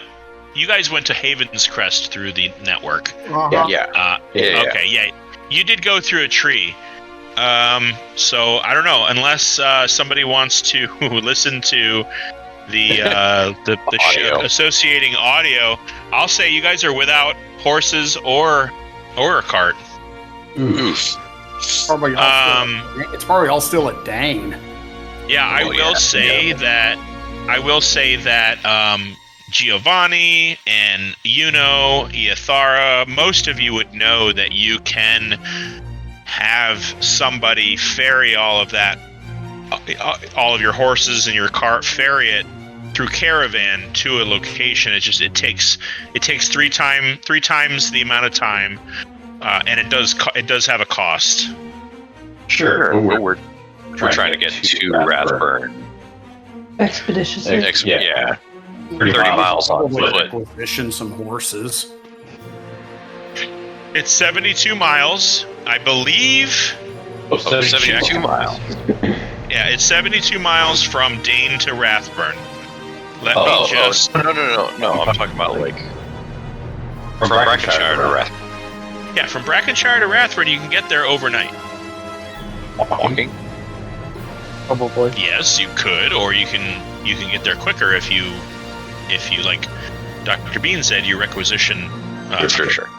a temporary thing, or just straight up buy them. You can make 24 miles in a day. Yeah, that's right. Okay.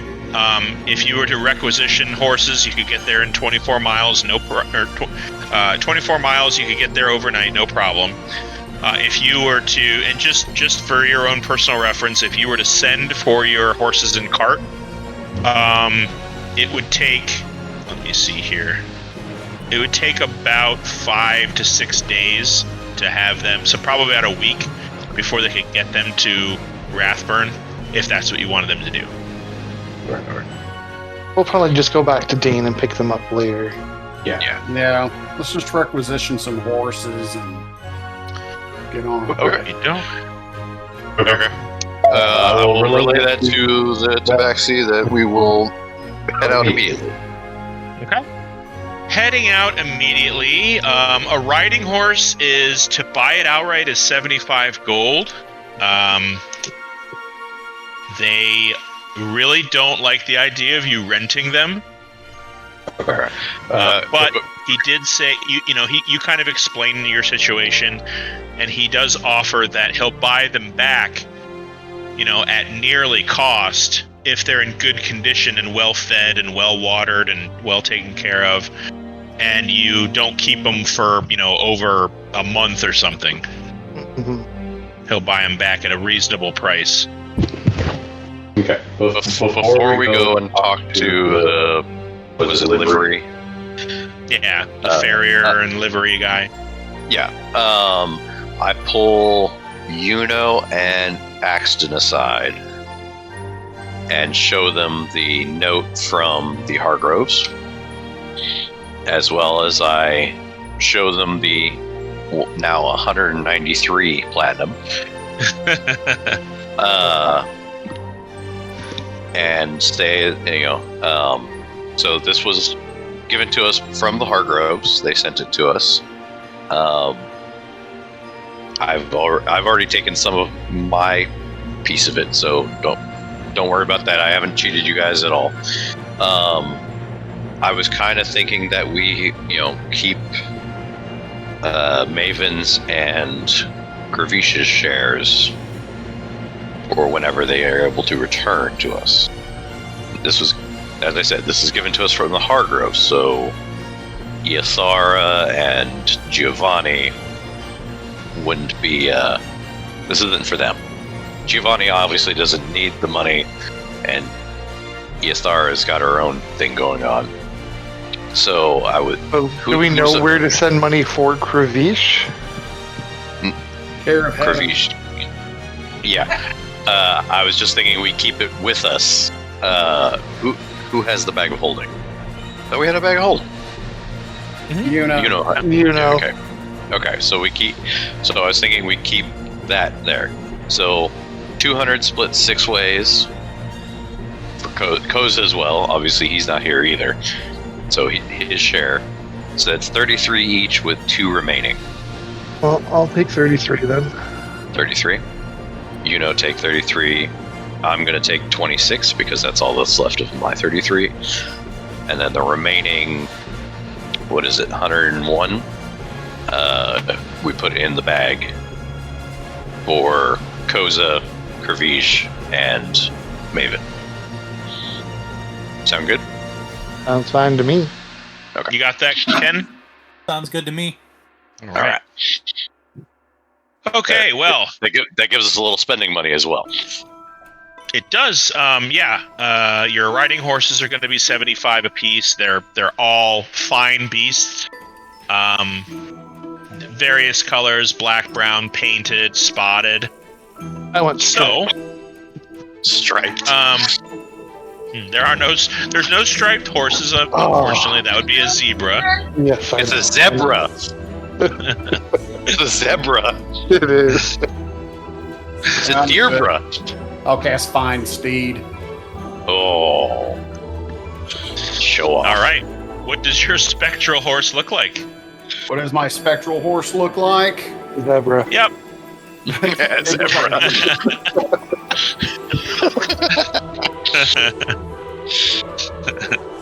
No, he's just a very strong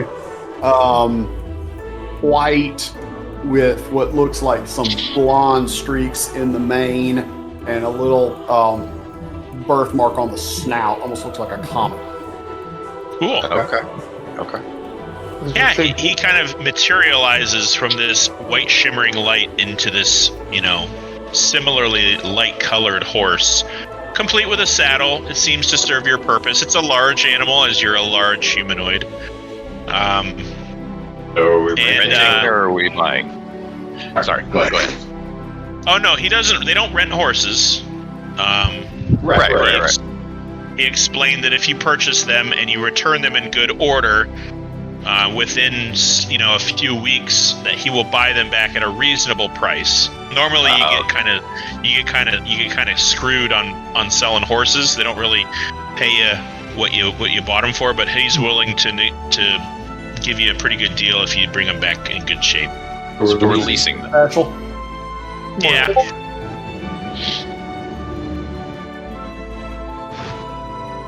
Well, I'll talk to some of the horses and see which ones react and, which ones might be, compatible with me and my heavy armor. Mm-hmm.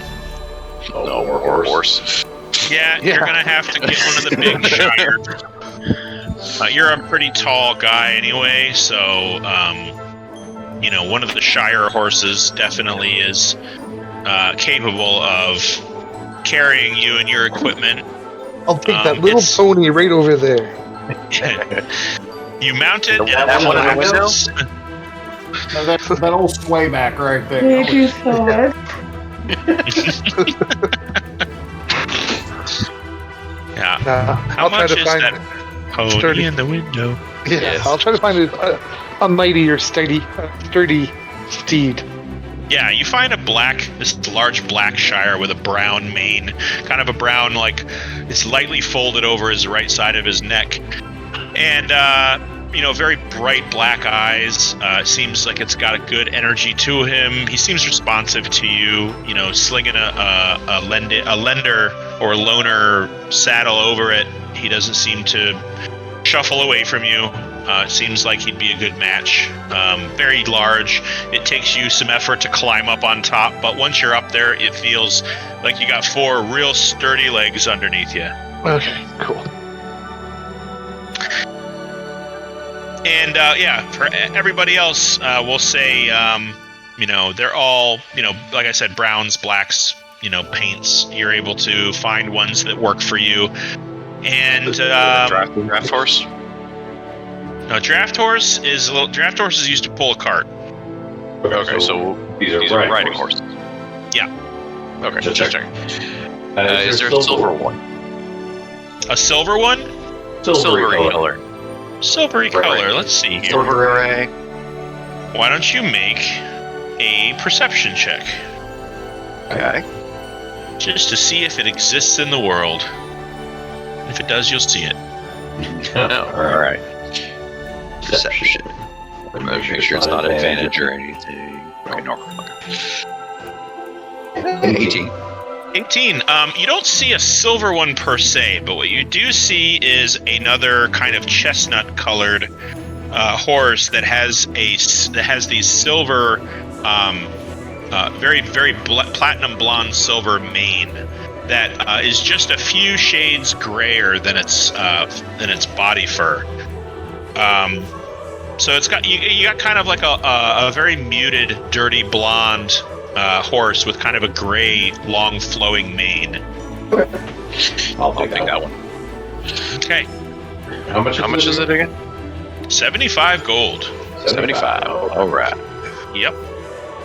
Not cheap, No. but they do serve you well when you need them. Yes, indeed. As long as they're not depressed.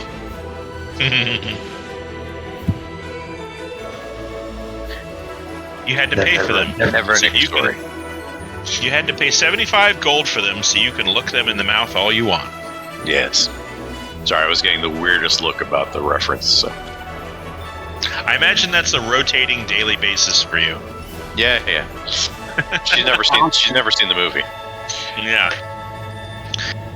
Well, as you all kind of gather on the edge of the farrier where you're having the horses freshly shoed, and you look out onto Brackenshire before you, especially facing west, we're going to take a little break.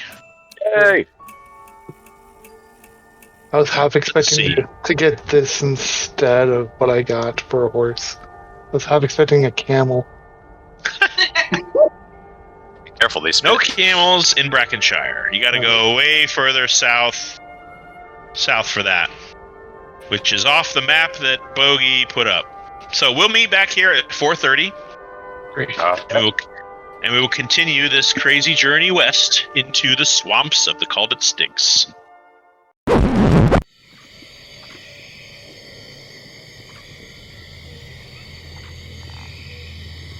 Alright, okay, let's get back to it.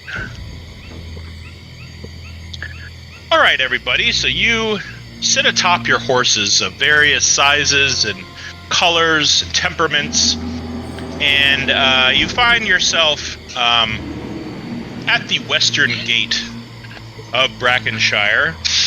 The guards let you pass without any issue, especially with Giovanni and kind of leading the charge.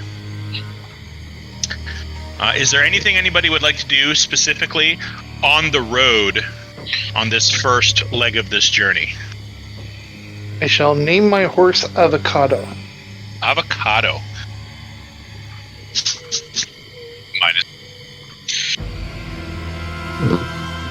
Sorry, Baronor, what are you naming yours? We didn't hear you. Silver. Silver dollar. And, of course, I will get in touch with, send through the link to Luna and have her meet us. Okay. And I will subsequently use the message stone to inform the Marquis that we are departing Brackenshire now en route to Rathburn. I thought the message stone goes to Koza. Oh, you're right. It does go to Koza. I'll let Koza know that we are on our way to Rathburn. And let me see, what was the bar that We were at Rathburn once before. Mm-hmm. Yes, where Kervish was blind at one point, I believe. So, where's the bar? And Adgeir was being possessed by a sword. That is correct. Yeah, it was a super not cool time. Oh, no. Seems like ages ago, too. Yeah, as I recall, we didn't stay for very long. Well, you arrived in Rathburn and made your way to on the The Rusty Cup. Yep. Rusty Cup. We'll meet him at the Rusty Cup. Okay. This is the message you send? Mm-hmm. Alright. About maybe 6 or 7 seconds after you relay this information through the sending stone that you've crushed in your hand, you hear a response in your head. Okay. I gotta tell you, I'm learning a lot here. Pretty interesting stuff. Hope to share with you soon. See you in the city. It was back with like a recipe book or like cookies and like, how to make marshmallows. Yeah. He'll make us s'mores when we get How to make... It teaches you how to make people into marshmallows. Oh, Oh, God. delicious. How to make people soup. Can't have any pudding if you don't eat your meat. How can you have pudding if you don't eat your meat? Yes. Alright. Okay. On the road again. Alright. I would like a marching order and a subsequent perception check. I'm up front. Alright. I would like a perception check from you and from Luna. Alright. This is effectively... You should get advantage with perception if there are two of you looking around. Uh-huh. Alright. So, one each or just advantage? It doesn't matter. You can both roll, or one of you can roll with advantage. Whoever has the better is fine with me. And then I'm going to need, like I said, a marching order and a perception check from the folks in the back. Luna's a bit I guess I'll be in the rear. Okay. Because there's this thing I wanted to try as well, so. All right. So I rolled a 28, Luna rolled a 10. Okay. I didn't see much, I was distracted. Oh, that's persuasion, I clicked the wrong one.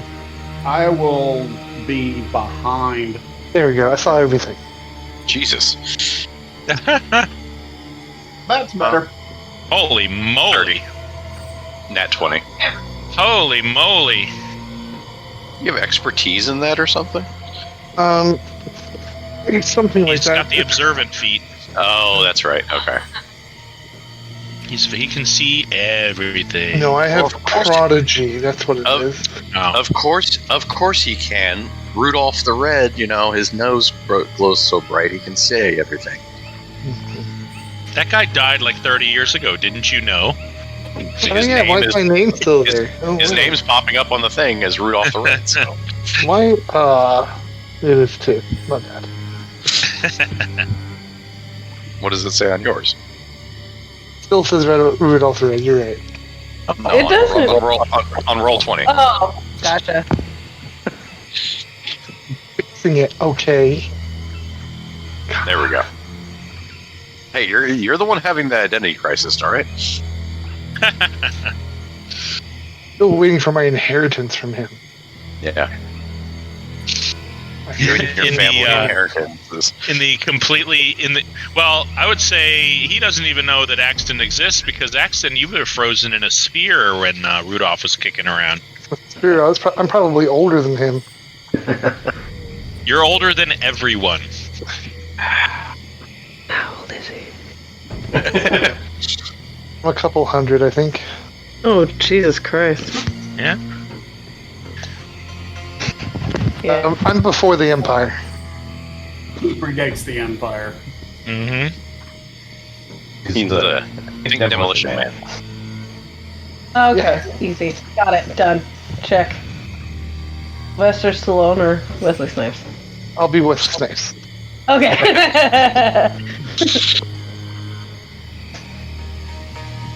Well, Anywho, so the first, 6 or 7 hours of your trip, kind of go pretty uneventfully. You are leaving in the middle of the evening, so you're traveling late into the night before you bed down.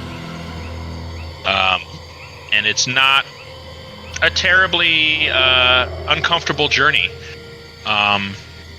It's getting colder, which means it's not nearly as humid as it was the last time you passed through these parts. Is there, let's see, I guess, Axton, you mentioned that you wanted to do something. Yeah, I'm going to try to cast a spell as a ritual. I'm going to cast Guiding Hand. And I'm going to say Shekkis' lair as the location that I'm looking for. Alright, hold on 1 second. So as long as there is some person who has mapped out that location or has put Shekkis' lair on a map, the Guiding Hand should spawn and point in the direction of it. If not, the spell kind of fails. Okay, I had a bit of a technical issue here. Okay. Alright. Please repeat everything you just said. No problem. Okay. I didn't hear any of it. Okay, so I'm going to cast the ritual Guiding Hand, and I'm going to say the dragon's name was Shekkis, correct? Yes. So I'm going to say Shekkis' lair.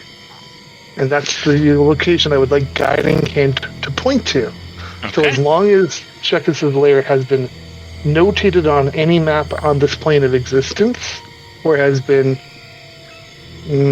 somewhat recorded, it should point to it. Otherwise, the spell just fails. Okay. The spell does not fail.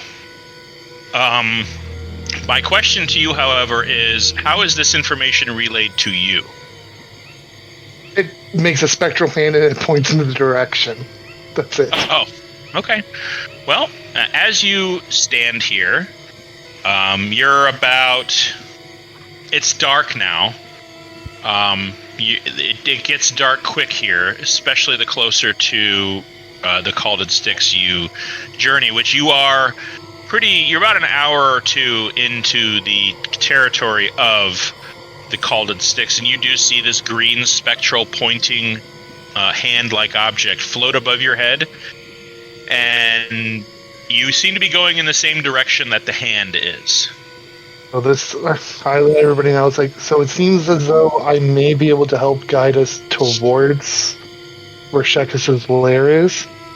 The closer we are, the more accurate it'll be pointing. And, well, as long as it's been recorded in history, we should be able to find it.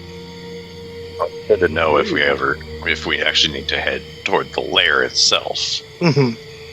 First, we're going to try the hold on. This will last for up to 8 hours, but I'll just not you can concentrate on it.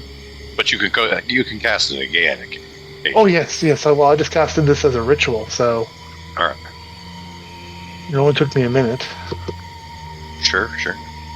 Is that from Unearthed Arcana? Nope. What's that from? Player's Handbook. Oh. Well, then I'm on the wrong page. It's called Guiding Hand. I'm pretty sure it's from the Is it a cleric or? the cleric spell. Recorded in history? Yeah. Okay, Yeah. hold on. Dude. Yeah, so when the hand appears, you name one major landmark, such as a city, mountain, castle, battlefield, on the same plane of existence as you. Someone in history I see. must Okay, have so visited. Alright, so yeah, it doesn't have to be recorded in like a historical archive. It's somebody must have mapped it at some point. That is such a broken bullshit ass spell, let me tell you what. Is that like a specific to your cleric? Nope. Your domain?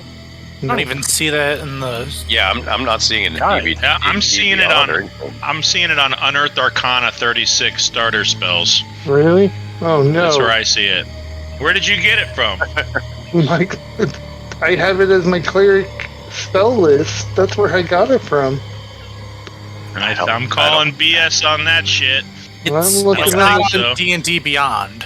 The only Yeah. guiding spell is Guiding Bolt. You're right. It is in the UA starter spells. Okay, I'll look. No, you know what? Hold on. I'm not gonna be a total prick. Rule of I'm cool. gonna say- Rule of cool. Yeah, rule of cool. You definitely kind of connect with Moradin. Okay, to the point where it points you towards the direction that you are already pointing, and you get the feeling like that's all it's gonna give you. Like it seems that this doesn't have a strong connection to whoever mapped it, but it does make you feel like somebody did, Mm-hmm. and it does point in the direction that you're going. You don't know if that means it was super close or super far away. You don't really get an indication. It's a very vague connection. Yeah, and that spell wouldn't even tell me how far it is. I would just have to keep traveling until I get there. Yeah. Yep. Okey-dokey. We'll chalk that up to not a ritual spell, but just kind of a reassurance from your god that you are on the right path. It's just you're not exactly sure, how often that's going to work or how specific it's going to be. It's just a good feeling that you're going in the right way. Yeah, I'm just going to delete that from my spell list now. Okay. All right.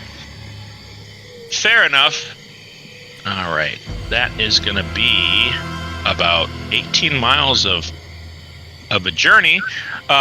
Before you find yourselves come to a sort of a high spot in the swamp as it starts to build, I need everybody to go ahead and make a perception check. That's Iathara, Giovanni, everybody. Oh, I can't keep my natural 20? Oh, Well, you can. No, I'll let you keep it. That's fine. okay. Because you did make that roll, and then we got here. Hey. Some perceptive Alright. sons of bitches. 19. Okay. Yeah, you do see what looks like a high spot where there's sort of like a hillock. There is a large, wide, canopied tree with very few leaves on it. It looks like this may be the remnants of an autumn dump or an autumn leaf falling. But it has a very wide, tall canopy, and everybody, including it wasn't a very high DC. Everybody notices in the trees, you see a vulture. Actually, you see 3 of them with no feathers or skin on their head or neck. Very unusual appearing birds. I'm like for my own. No skin, you said? No skin, no feathers on their head or neck. Got it. Okay. I was about to say vultures don't have any feathers on their head, but yeah, got it. Skin. Comes out blasting. God damn it! We don't need fireball in here. Yeah. You really gonna shoot him? No. I'm gonna throw a firebolt at it. Not a We- fireball, just a firebolt. Come on, you've seen these before. Yeah, and they're dickheads. They're from the Bog Mother. But I don't know that. Do we know that for sure? I would All say the the- only ones that know that is Yuno and Axton. Yeah. I know I that. recall it. I know where I've seen it from because I don't. I will say, you psychopath you will remember that they were not hostile to you at all. Oh, then I don't come out blasting. They were literally just watching you. Would Baranor know what these are? Favorite see enemies are something. beasts and monstrosities. I'm guessing they're undead, though, so... No, they are not undead. Okay. I'm trying to find out where you are in relation to where you. Yeah, no, you don't know what these things are. You've never been. I mean, you've been around the Caulded Stix, but not a lot. You don't like to go here. Okay. I just know they're Bill has been vultures. That's about it. crafting a special spell for an occasion just like this, Oh, no. called "Fuck That Guy" in particular. I'm gonna cast it on one of them, and then anytime I think about it, they explode. Okay, all right. Consider it so marked. But I would say Axton, you definitely remember these things kind of being around. Okay.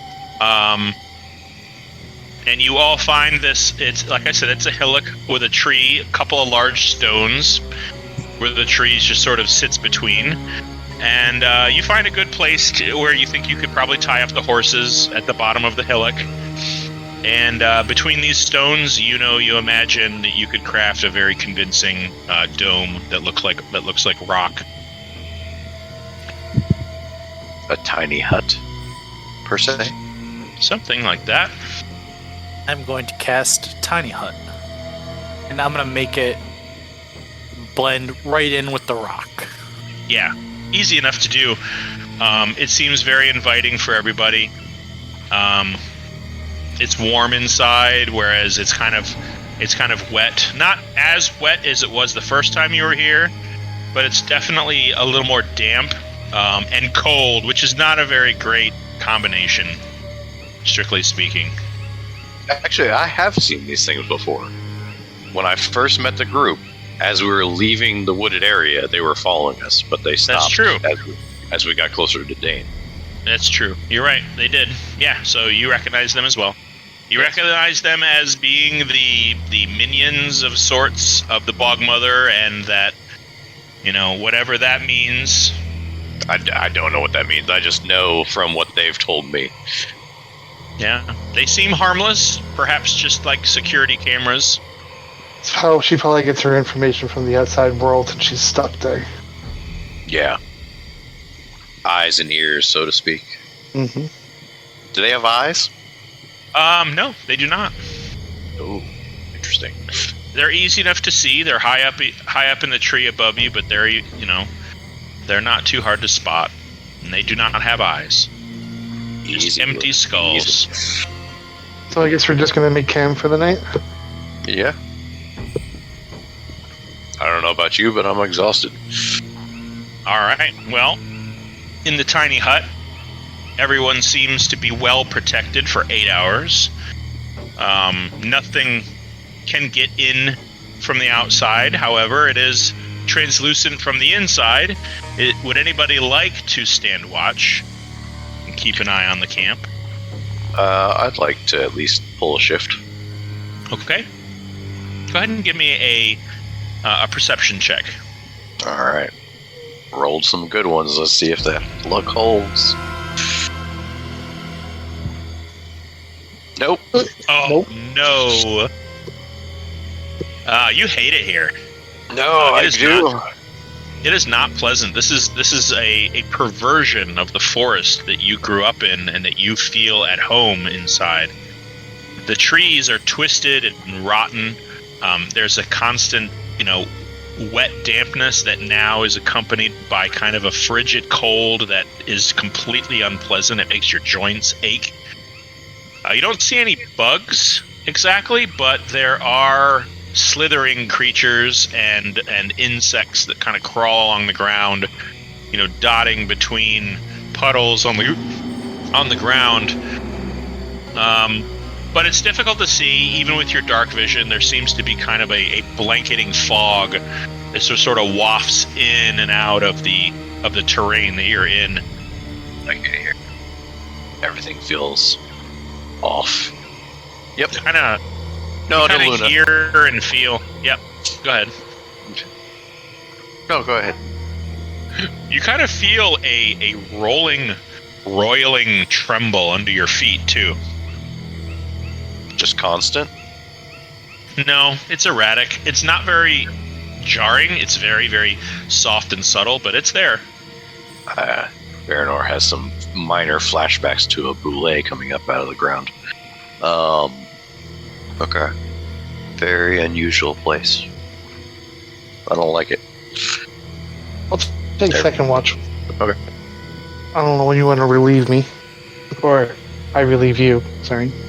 Yeah, that's fine. I don't know. How many people are pulling watch?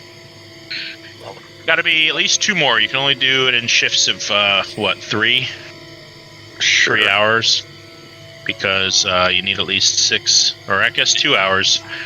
You need 6 hours of sleep to get sleep. Yeah, so we need 4 people. I'll pull a watch. Yeah, I mean, right as you're about to wake up Giovanni, you see this long, slithering, lizard-like reptile with a whole bunch of legs. It's huge. It's about the size of a crocodile, about maybe 15 feet long. And it is just crawling from one of the rocks and sliding down the dome. You can see it's under the scales on its underbelly as it slides down with its 24 legs down the side of the dome, kind of plops its front half into the dirt, and the bottom half just sort of bends and falls down next to it. You see it kind of snap its head left and right. It's got a head about the size of a football, just a giant lizard-like creature, and this huge forked tongue darts in and out of its mouth. Doesn't have evil or glowing eyes, but it's definitely abnormal to see a lizard with this many legs that kind of get the feeling that maybe this is some of that corruption that you remember hearing about. How many And legs? it's just kind of, it's got like 20 legs. Oh, It's crazy. That's you just logged out. And it just That's- sort of slithers away. That's unusual. I make note of it. Oh, that reminds me. While I'm up, maybe some reason I'm distracted. So the book I'm reading is the poisonous and medicinal plants and how to spot them. Okay. Mm-hmm. I haven't finished reading it, but if I'm looking for something in the book, do I need to have read it completely? No. I'll let you make a nature check. Okay. Or survival. I'll let you Okay. make a survival if you want. I am looking for the strange blue leaf that was glowing until I cut it in the book. Okay, where did you find that again? That was in the cave on the way to rescue the Marquis. Okay. Well, if you're reading it, you just give me investigation as you're kind of skimming chapters, looking through lists of known plants and their appearance and properties. Okay. 15. 15? I mean, you don't really. There's no mention. This is a mostly a book that studies harmful plants and ways in which to spot them, both what they look like, what they smell like, what they taste like. If you're able to do that without being poisoned. It says poisonous and medicinal. Yeah, and also plants that can be crushed into salves. Unfortunately, you don't find anything that refers to an underground subterranean blue herb or flower that has any kind of illumination properties when either idle or when you cut them. You don't find it in this book. Okay. Just Seems like maybe this is a plant that does other stuff. very interesting. I'll make note of that. I'll make note of the lizard, and then I'll wake Giovanni. You can also add 2 hours to your reading time if you want. Sure. Being that you got a 1, you weren't really on watch. Yeah. You were reading.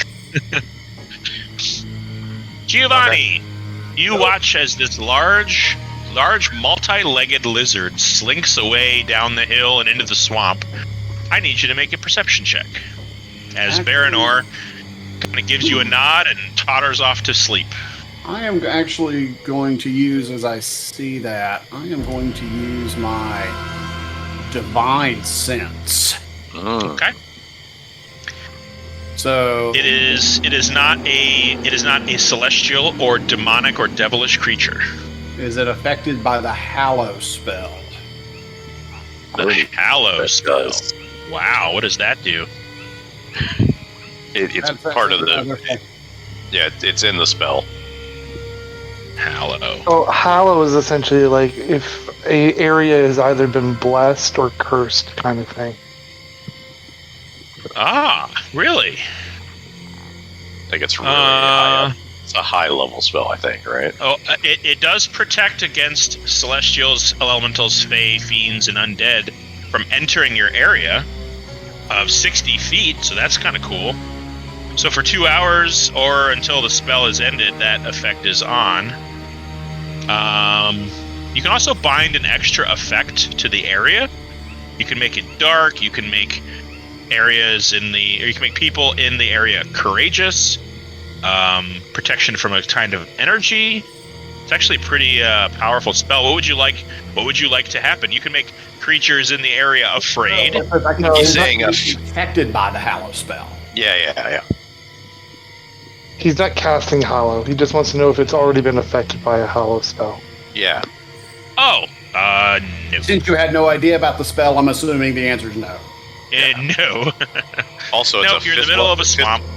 It's a 5th level spell, which a paladin doesn't get until level 17. Ah, All right, so That too. now you'd ask for me to roll a perception check. yeah. I mean, is that a paladin specific spell? The divine sense is Yeah. paladin specific. It's not a spell. You can make a. It's a. I see. I see. No. You can use. Okay, you can use you can roll a religion check. Mhm. You can roll a perception check, or maybe even a history check if you wish. Or you can roll over and take a nap.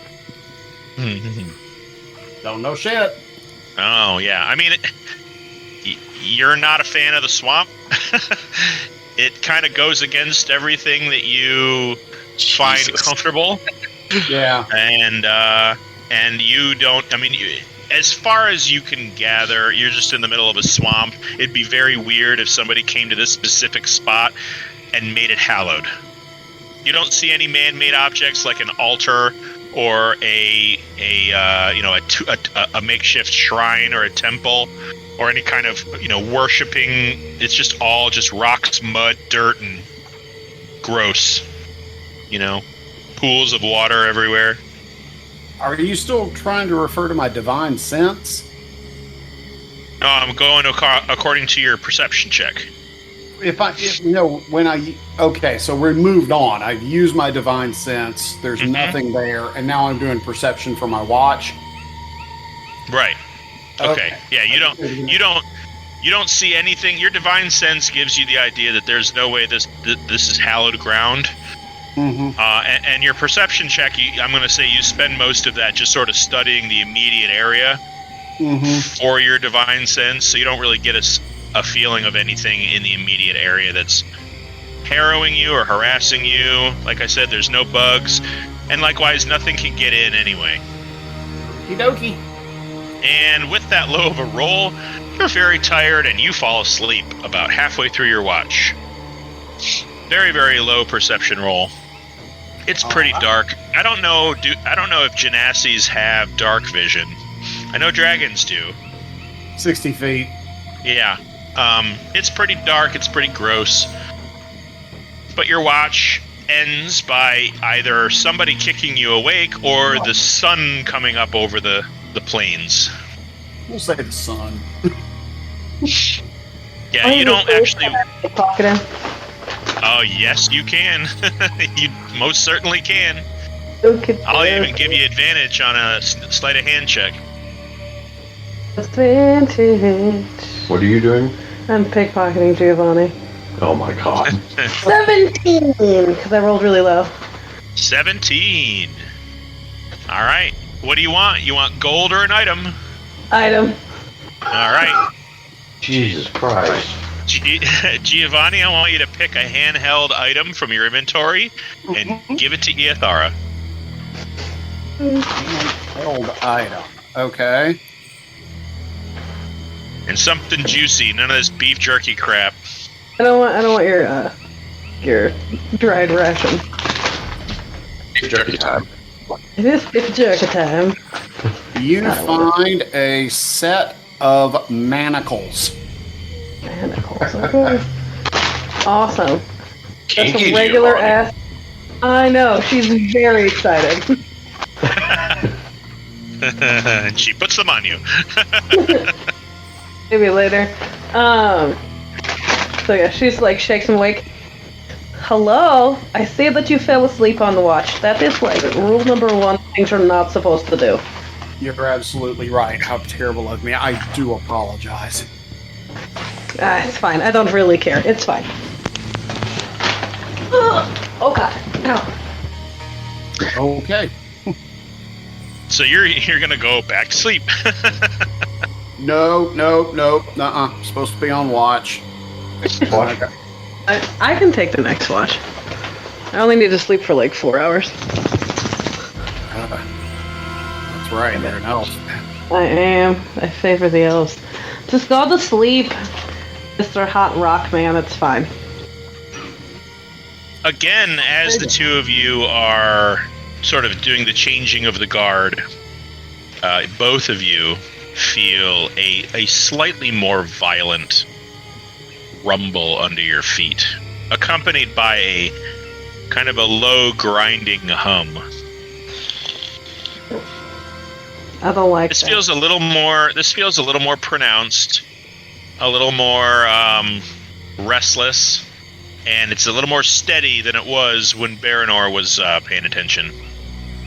Does it quotes wake saying yours up? Air quotes on the paint.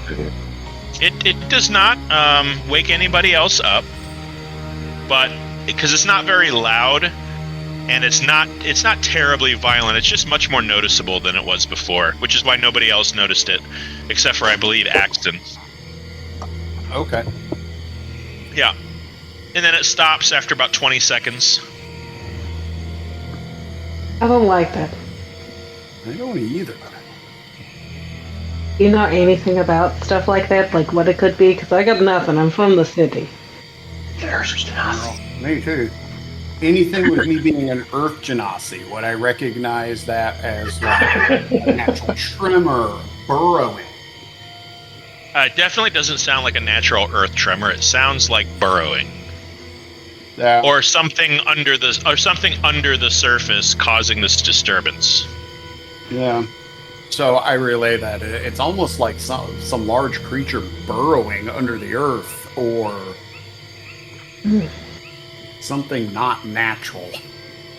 Disgusting. I do not approve. Okay, go to sleep, sir. Go. Sleep. You need it. I don't. Yeah, didn't we fight one of those monsters? Oh, anyway.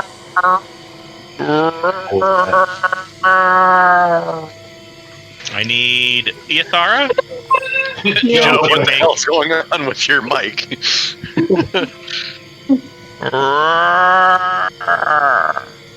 I need Iyethara to make a perception check. Okay. 19. 19. Yeah, you zero in on this noise, and it's about maybe 50 feet away, piercing through the mist and fog into what looks like something of a forest's edge, although most of these trees are rotting or just hanging with vines and moss. You catch the sense that there's something medium-sized in a nearby large tree canopy. There's And it's what's something making this noise. I thought making somebody a was going to. shitty noise. I don't like it. It's big. It's not good. I thought Your your mic. mic was malfunctioning, Joe. What? I thought your mic Mic was malfunctioning. Do I have to make an announcement I'm about to do a sound effect? Okay, so I'll point it out to my Yeah. partially awake companion at the moment. It's over there. It's making a.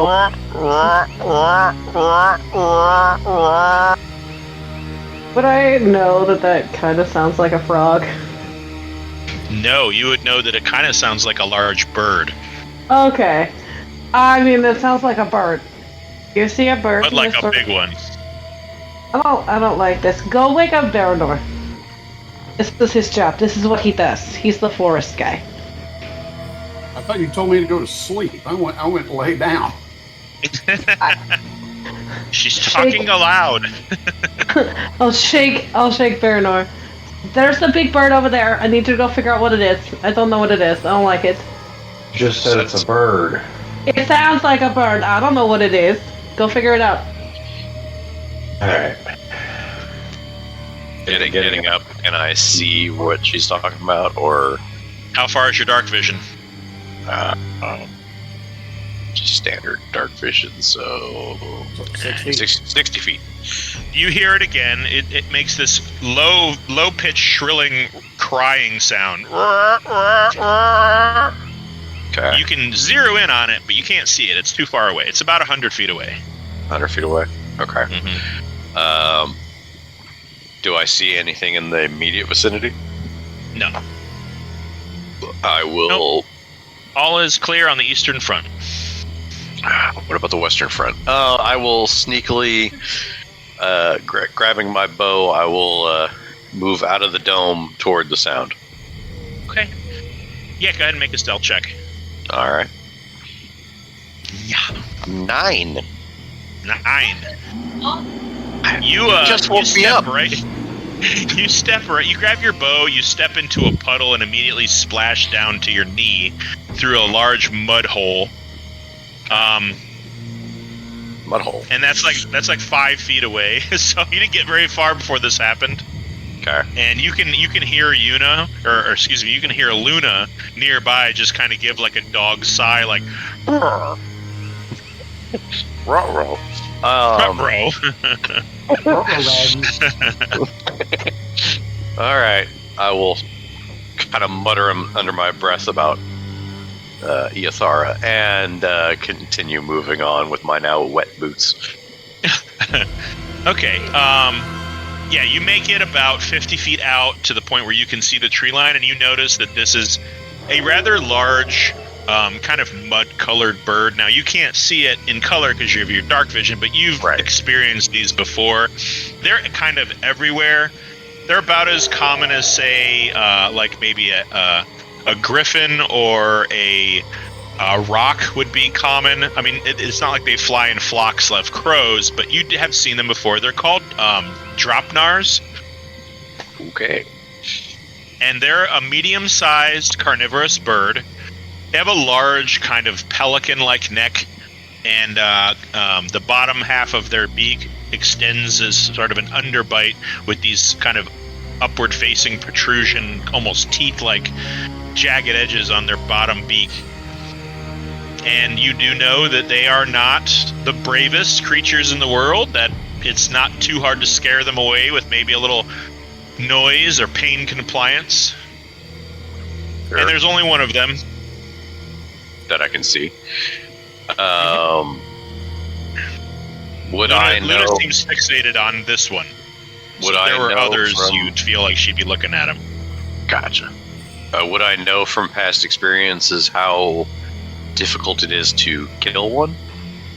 I mean, they're not the fastest bird in the world, and you're pretty quick. You feel like you could probably hit it. Alright. I will take a shot at it then. Make an attack. Alrighty. Just like We'll go with the hunting arrow. Okay. 18. 18, that's a hit. Go ahead and roll damage. Alright. 12 piercing. 12, you strike it dead in its chest. And you see it take wing and flies in the opposite direction of your camp. It's got a huge wingspan, about 12 feet wide. As it flaps over the dead trees of the swamp, your arrow stuck in its midsection. And you can hear it bitching all the way as it leaves. Alright. Until it's gone. And we'll head back to the dome. As you head back to the dome, you notice in the distance a orange glow in the horizon starts to rise from behind distant shores and distant mountain ranges. Dawn has found you. I continue back to the dome and keep muttering about Eothar waking me up early. As you return, you see a medium humanoid about 30 feet away from the camp behind a tree. Behind a tree? Definitely notice a presence. Okay. Does it notice me? Make a perception check. Alright. 19. 19, it's very tall. It's very poofy. Poofy? Yeah. Is it Koza? It's Koza. Okay. Does he see me, though? He looks like he is trying really hard to hide behind the tree. From the camp or from me? Don't know. You can see his gut, and you can see his butt, and you can see his feet, and you can see, like, his hair behind the tree. The tree is not as wide as he is. Okay, he's doing the shack behind the tree. Got it. All right. So he's trying to hide from me, though. All right. I will continue to the dome as if I haven't seen him. Okay, make a performance check. Oh, fuck. You can make it at advantage because it's not hard to walk to a camp. Still. What's up? This is going to be fantastic. Wow. So as you kind of swing your elbows to and fro like I'm walking how normal people walk, you hear from behind the tree, "Am I that obvious?" A little bit. You see him. He just sort of steps out and he's like, I thought maybe I could hide from you. I thought maybe wild shaping into a squirrel would be cheating. I mean, you're also a furball. Can't you make yourself appear smaller? Yeah. And he does. He kind of shrinks a little bit. He's like, there you go. Yeah, I could, but, it just kind of seemed a little like cheating if I didn't hide from you normal-like. Anyway, good morning. Good morning to you as well. Glad you found us. Well, I just kind of went for a tree near Rathburn as I got Giovanni's message, and thought I'd meet you somewhere on the outskirts. Maybe look somewhere in town, but it turns out you guys were kind of out here anyway. Yep. We made it out here, though, so... Well, good. Just kind of finishing up watch, huh? I see the sun's rising soon. Yes, indeed. Got a little... some of our newer companions got spooked by that... What'd you call it? It was a Drapnar. Drapnar. Mm-hmm. I didn't name the thing. Well, they're around. Yeah. They scavenge the landscape looking for carcasses to feast on, Indeed. It's like the rest of us. Speaking of which, who's got breakfast? And you notice as you turn around, the rest of the party is starting to rise. Yes. Life needs things to live. I think we have rations, don't we?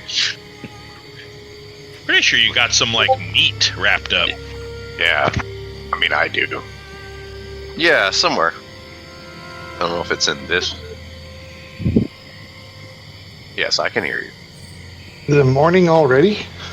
Yes, it's morning already. It's early morning, but it's morning. I was expecting somebody to wake me up for a watch. Oh, wow.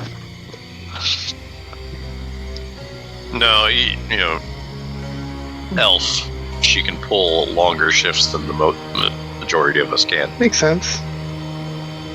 It's not long until Yuno starts to pack up his stuff that the dome immaterializes and fades away. I'll eat one of my rations. Okay. No problem. I'll say this, you each have 3 rations for horses. That's what you got for free. You'll have to provide the rest yourselves. Okay. I also have a ration pack as well. I mean, I could go try and scrounge up something real quick. I don't know if we want to eat anything that's around here. That's a fair point. You snob. No, I wouldn't mind looking for some, like, berries or herbs or something I can plant in a garden later. I mean, Yeah, you saw that. roll a. You can roll a nature or survival check if you want to, Axton. Baranor, did you want to help me out with this? Yes, I can definitely help you out with that. Okay, so I'll roll with advantage. Yep. 18's not bad. 18. All right. As you see, there's not a lot of like healthy vegetation around here. But Baranor, you kind of walk in Axton's footsteps and kind of keep him company while he's foraging for whatever plant material he can. He kind of reaches for this kind of like a bulbous kind of spore pod. And as he reaches for it, you remember something that you read in your book. And before you have a chance to really explain anything, you have the you gotta stop him from touching it. Not that one. Oh, okay. And as you reach for it, and just get a few inches away, Baranor pulls your hand away. You see these black little dots of dust erupt from the top of it as the entire body of this pod deflates, and those black particles just sort of go into the air about a foot and then settle onto the ground, harmlessly to you as you have moved away. There's a couple more of them. Okay, I'll know not to touch those. And avoid them. You do, however, settle on this little cluster of kind of a pale yellow mushroom that looks like it's growing out of the side of a rotting log. I'll take some of those. Yep. Are these okay? And using your herbalist knowledge and the fact that he's also been reading a book, the two of you put it together. This is a Findel shroom. Can you spell that? Findel, shroom. Mm-hmm. And it has kind of it almost looks like a 5-leaf clover if you were looking at it from a top-down angle. But it's kind of a light pale yellow color. And you know that this can be added with a couple of other ingredients that you don't have to make some kind of a health potion equivalent. Okay. I'll take as many as I can get of those then. Okay, why don't you go ahead and roll a 2d10. It's pretty good. 17 of them. Okay, yeah. They're small. They're about the size of like a number 2 pencil at the stalk, and their head's about the size of a quarter. So you get 17 of them. You don't exactly know how much is required to make kind of a medicinal dose, but with some experimentation, perhaps you can find the answer to that question. Will do. I'll look at that. All right. You can now see this far. It looks like the fog is sort of burned off as you guys kind of gather your gear and ready some food. Most of you kind of woke up early. You didn't get the best night's sleep. It's hard to sleep in a swamp when you're not used to it. So most of you woke up a little early. The atmosphere around here starts to really clear up as the fact that it's not as humid and hot as it normally would be in a swamp this far south in the summer months. Now that you're pretty much in the thralls of winter, it's decidedly less humid. So you're able to see farther, and you can see about maybe 10 miles away, just almost to the point where it would start to kind of go over the curvature of Soon. You can see what looks like torchlights, very small pinpricks of light that sort of nestle on just the middle of the swamp, over, between some trees, as you are on something of a little hill, and you can kind of see over some stuff. You do see the village of Rathburn is not too far away. Do we still feel that rumbling? Make a perception check with advantage. Okay. If you're familiar with it by now, you felt it twice. Oh, thank God. Yeah, not bad.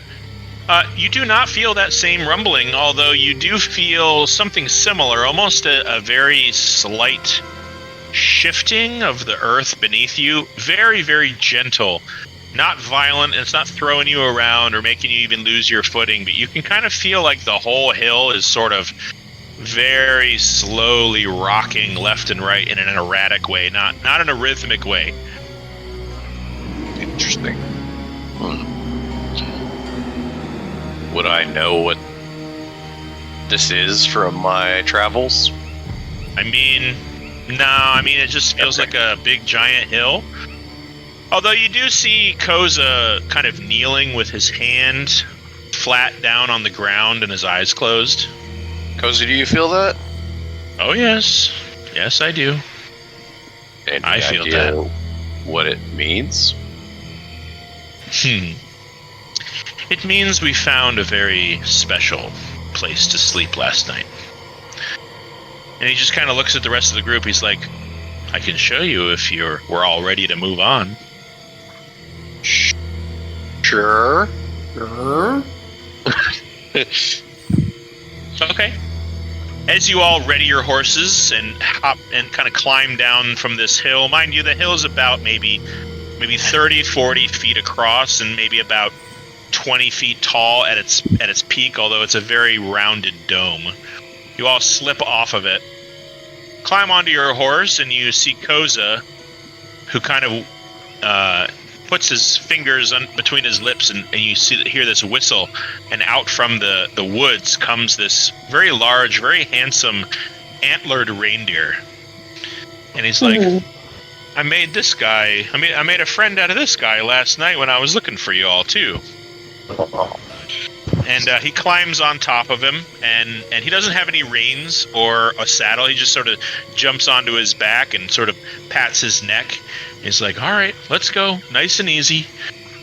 And Ko's on top of this huge elk creature, sort of trot and tiptoe away from the mountain. And then he leans to his side, turns his back to the hill that you were sleeping on. He goes, thank you very much. I hope you have a wonderful day. And just as you all kind of clear the area, you feel that rumbling. And the hill begins to rise out of the muck until a rim around this large upside-down bowl-like structure becomes apparent. And you just see like sloughing mud kind of slipping down the sides and rocks tumbling away. And this huge, beady-eyed turtle's face kind of pokes out from underneath this huge hill-like shell. And his large jaw just sort of gently grinds something in his jaw, like a large cow. Just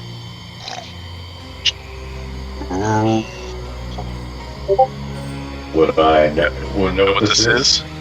Oh yes, you recognize it as a great turtle. Oh. Sometimes known as a plain tortoise. These are immense, huge, gargantuan creatures that just wander the plains and bed down for the night inside their shell. You know that they eat large quantities of kind of like wetlands plants for sustenance. You know that they're not dangerous. And it just sort of, you see these large, stumpy, like huge, 10-foot around legs just kind of lift it up about 30 feet in the air and just kind of stomp very slowly and just sort of wander away.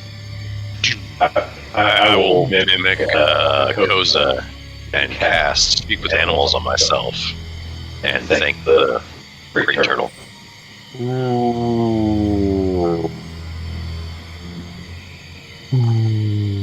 Well, I'd be able to understand that. If it's a beast. Anytime. Thank you for not setting me on fire.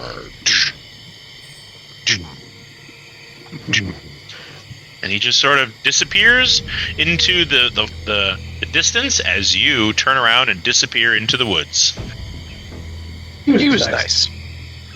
That would have been a cool ride.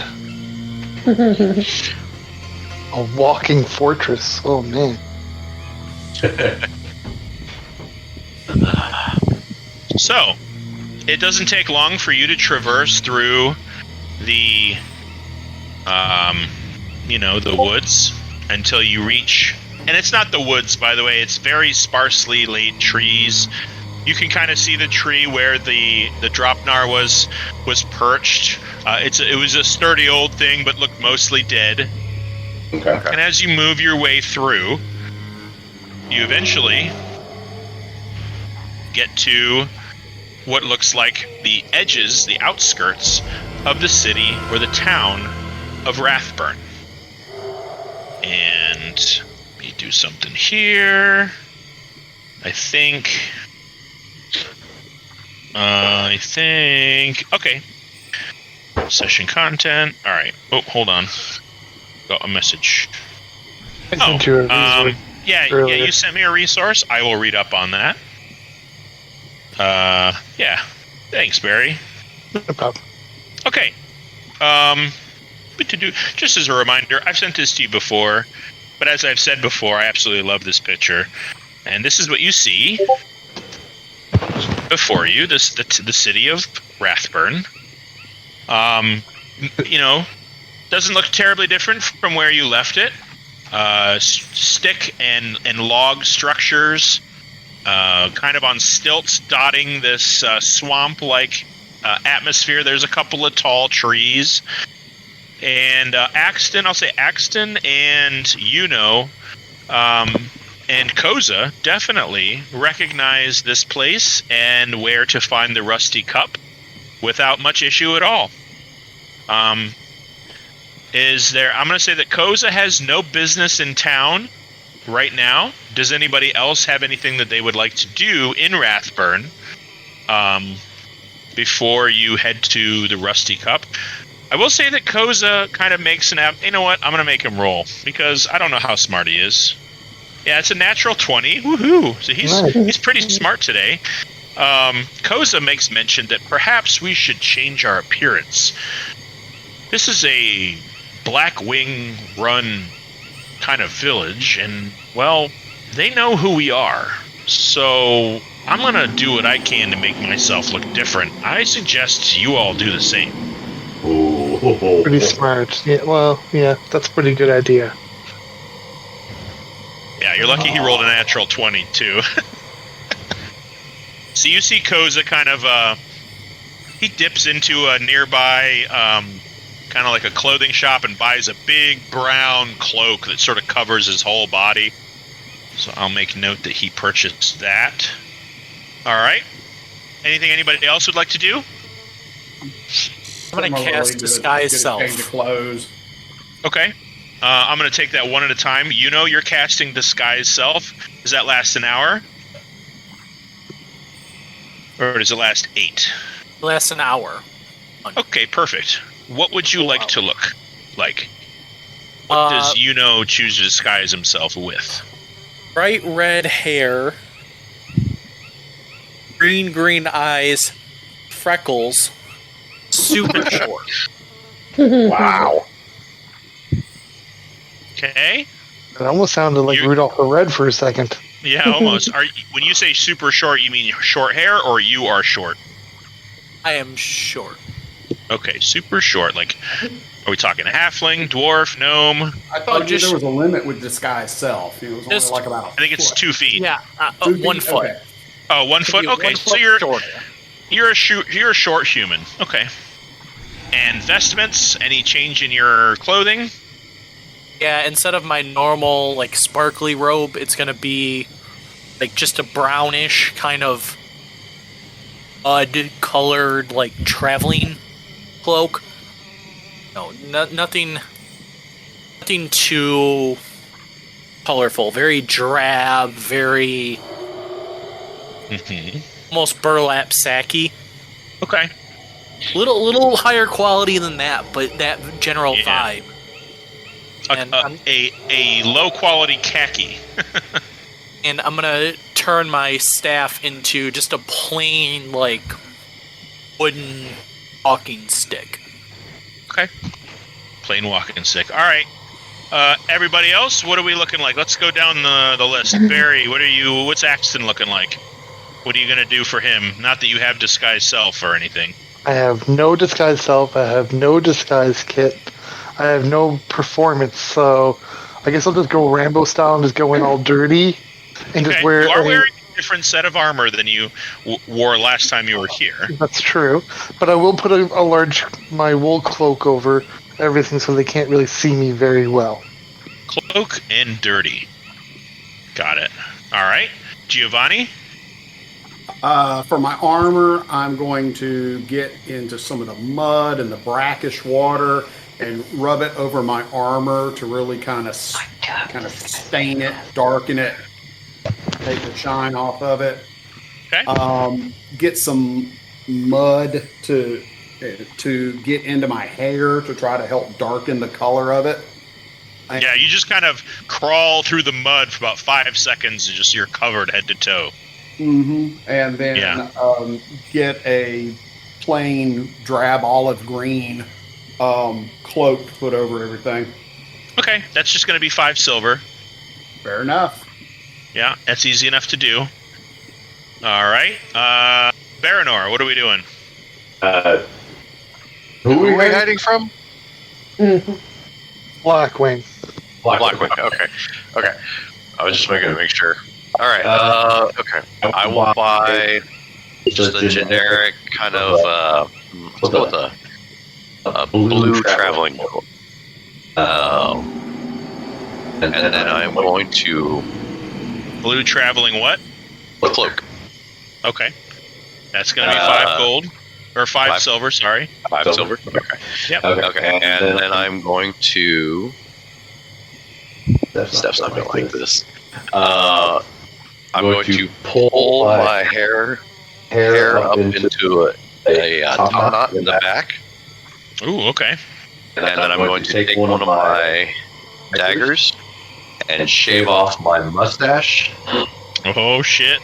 Whoa. And so I just have a little like a true goatee, with just a little fuzz on the chin. Just a chin beard. The chin? No, not like the goat goatee.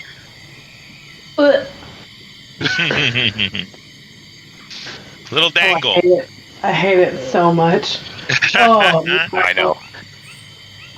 Koza is going to actually beast shape into a wolf. yes.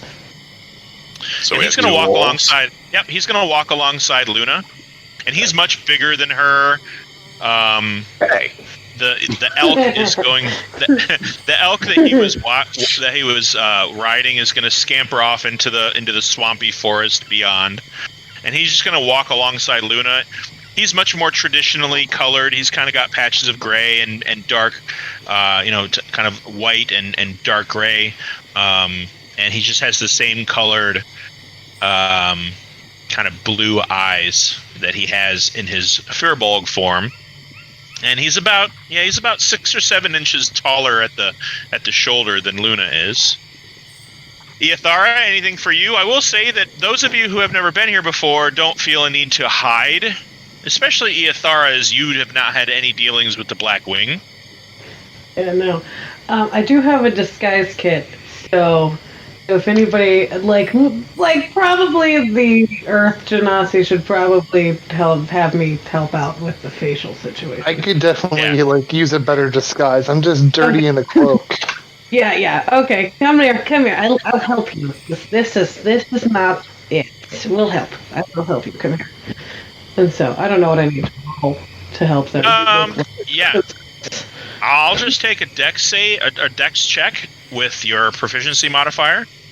Okie dokie. Yep. Okay. Correct me if I'm wrong, but the Earth Genasi is just a mask that he wears. Natural 20 for 25 plus 28. Y'all look nothing like yourselves anymore. Wow. Great job. So do you want to change the color of his skin or the features of his skin? Maybe give him like a real pronounced expression that kind of detracts from his natural look? Just try to make them look more, I don't know, less like themselves, to the point where they'd be forgettable if somebody looked at them. Okay. She's going to kind of give you the old man look. You kind of in armor, but you got kind of that old man kind of look to you. You got a lot of wrinkles, and you're also very dirty too. So she's kind of helping apply that so that it's in the right spots and it doesn't look deliberate. Okay. I'm already white and gray hair, so that should be pretty easy. Yeah. And that goes for both of you. That she's assisting, which is a pretty good roll. All right. Cool. Well, walking through the streets, I need everybody to make a performance check with advantage, as you have all taken steps to change how you look. Performance check? A performance check with advantage. Oh. All right. Koza. I mean, could be worse. Double 11s. 21. All right. 18's a great score. 9. Got a 21. All right. Okay, Axton. Unfortunately, your kind of look, I'll say you get some sideways glances, not because of how you look, but because of how you're carrying yourself and the fact that you are wearing shiny armor yet again. You spin around and you see a familiar tiefling and roguish female. They're walking down the street. Tiefling. They see you in your shiny armor, and you see the male tiefling just kind of look at you. I need you to go ahead and make a no. What would you want to do in this situation? You recognize these two as the two that tried to steal your armor the last time you were here. They're about 15 feet away, and you see the male instantly grab the female's arm, back up a little bit, and put his hand on his crossbow at his hip. They don't say anything. What would you like to do? I'll toss a bag of 50 gold and say you saw nothing. You toss a bag of 50 gold at his feet? Yeah, and say you see nothing. He kind of like stops and looks at the javelins on your hip, and you see his left hand just sort of rub his shoulder a little bit, and he just sort of reaches down, and he looks at you, and he looks at the bag, and he looks at you, and he's like waiting for you to like attack him if he actually grabs it. He snatches it real fast. He looks inside real quick. As soon as he looks inside, I grab a javelin and just do nothing. Okay. He kind of cinches it closed, grabs the female that he's with, and he's like, all right, big boy. All right. And they just FO down the street. Did they walk past us? They kind of walk in I'm crossing the street to avoid you kind of a way. Okay. But yes, they do eventually walk past you very briskly. Okay. And close enough. He's already. How close to our group would you say? Well, you're on one side of the alleyway, and he's on the other, so probably like 12, 13 feet away. Okay, never mind. And he's already pocketed the satchel into his leathers. Okay. Takes about 5-10 minutes for you to navigate the streets of Rathburn until finally you find, on top of what looks like not as pronounced a hill as the turtle provided, but definitely an elevated portion of town, you see a tavern that's sort of at the crossroads of 5 or 6 of these alleyways. It's a pretty well-sized, maybe about 50, 60 feet across, this sort of hut of various types of wood just sort of mishmashed together to form a structure. And at the very center of this intersection, right before where the entrance to this tavern is, you see this huge, huge rust-covered steel cauldron in the middle of the street. It's got jagged, rusty edges. It definitely doesn't look safe to, like, climb into. You feel like you're going to get tetanus just looking at it. And you can see a warm glow as it is, at this point, early midday. You see a warm glow kind of peek out from between the window slats. And you hear a raucous-type music from inside. How raucous? I mean, it's lively. Damn it. Not Bloodface. No, it is not Bloodface. Shall we go in? Yeah, I guess so. But do we know where we're meeting the Marquis? I have no idea. Do I know where we're meeting the Marquis? He just said to eventually meet him in Rathburn. Okay. I do have a sending stone to Jen. I could ask if Jen is with him. Would Eothara know if Jen is with him? I mean, if this is going to be a move for the Syndicate as its main, chapter headquarters, you imagine that he's going to have his top lieutenants with him, which would include Jen. Okay. Well, then I would like to use my sending stone to message Jen. Something along the lines of, we're in Rathburn. Where shall we meet? Takes a few seconds before you hear the familiar, raspy voice of the Tabaxi merchant-like lieutenant of the Marquis in your head. Ah, Valandiir, so good to hear from you. We are just outside of town. Where are you now? Shall we meet you at this rusty cup? How many times can you use the sending stone? Is it just 3 times a day? 3 times? Nope, Okay. 3 times a day. Okay, I will send another message back saying we are at the Rusty Cup now if you want to meet us here. We'll be there shortly. Okay. Alright. I don't send any reply. Okay. I let the group know that they will meet us here shortly. Shortly. Anyone? Well, I don't want to really go in, but I'll just try to make myself not seen. I'll just wait out here. You want to make yourself not seen? You trying to be not seen. I'm trying not to be seen. I already had to pay some people off. Well, make a stealth check with disadvantage because you're wearing armor. I am wearing a cloak over it. Yeah, that's true. So it's a muffled clanking sound. Barry, I appreciate the hustle. I really do. Oh my god. I'm definitely not very stealth. Wow, you have no dex at all? None. Yeah, you kind of bump into somebody on your way in, and they kind of give you a dirty look, enough to annoy you to where you kind of move even further away from the entrance to where you don't actually have a good view of anything going on inside anymore, unfortunately. Sorry.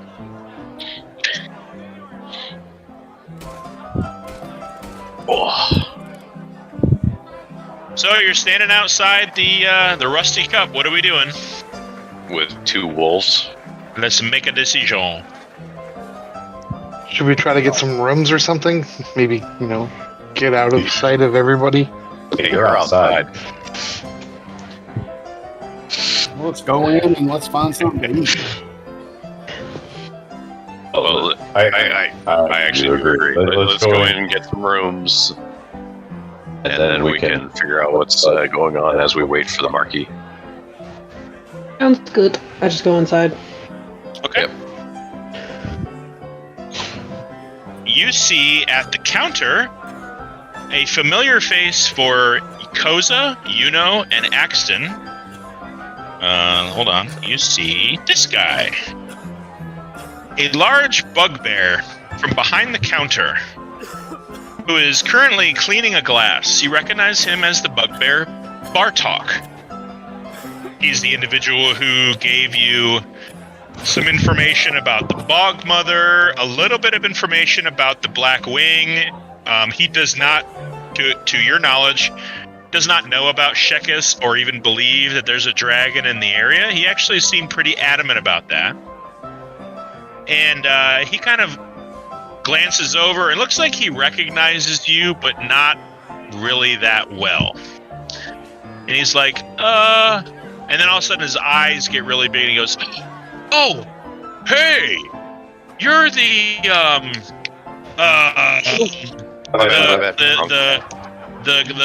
headband makers or the crown collectors, right?" That's us.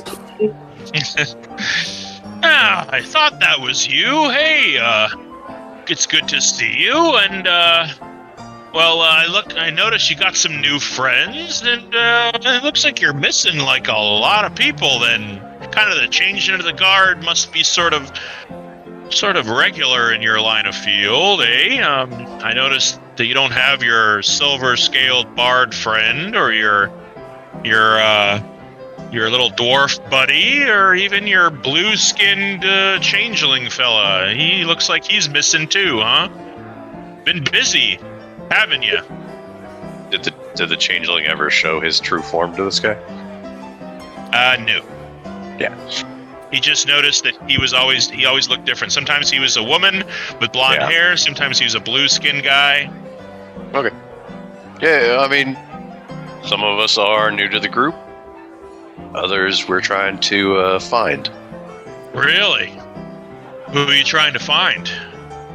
Oh, just some friends from our group that we've lost. Oh, wouldn't happen to be any of the ones that aren't here, are they? 1 or 2. Nasty business, that adventuring. But you guys did help me out some time ago, and, it'd feel weird not to be thankful for you, although, I'm afraid the group of thugs that you all helped me eradicate from the bar, well, as soon as you left, not too long ago, well, they moved their way right back in, and this time with a little bit of,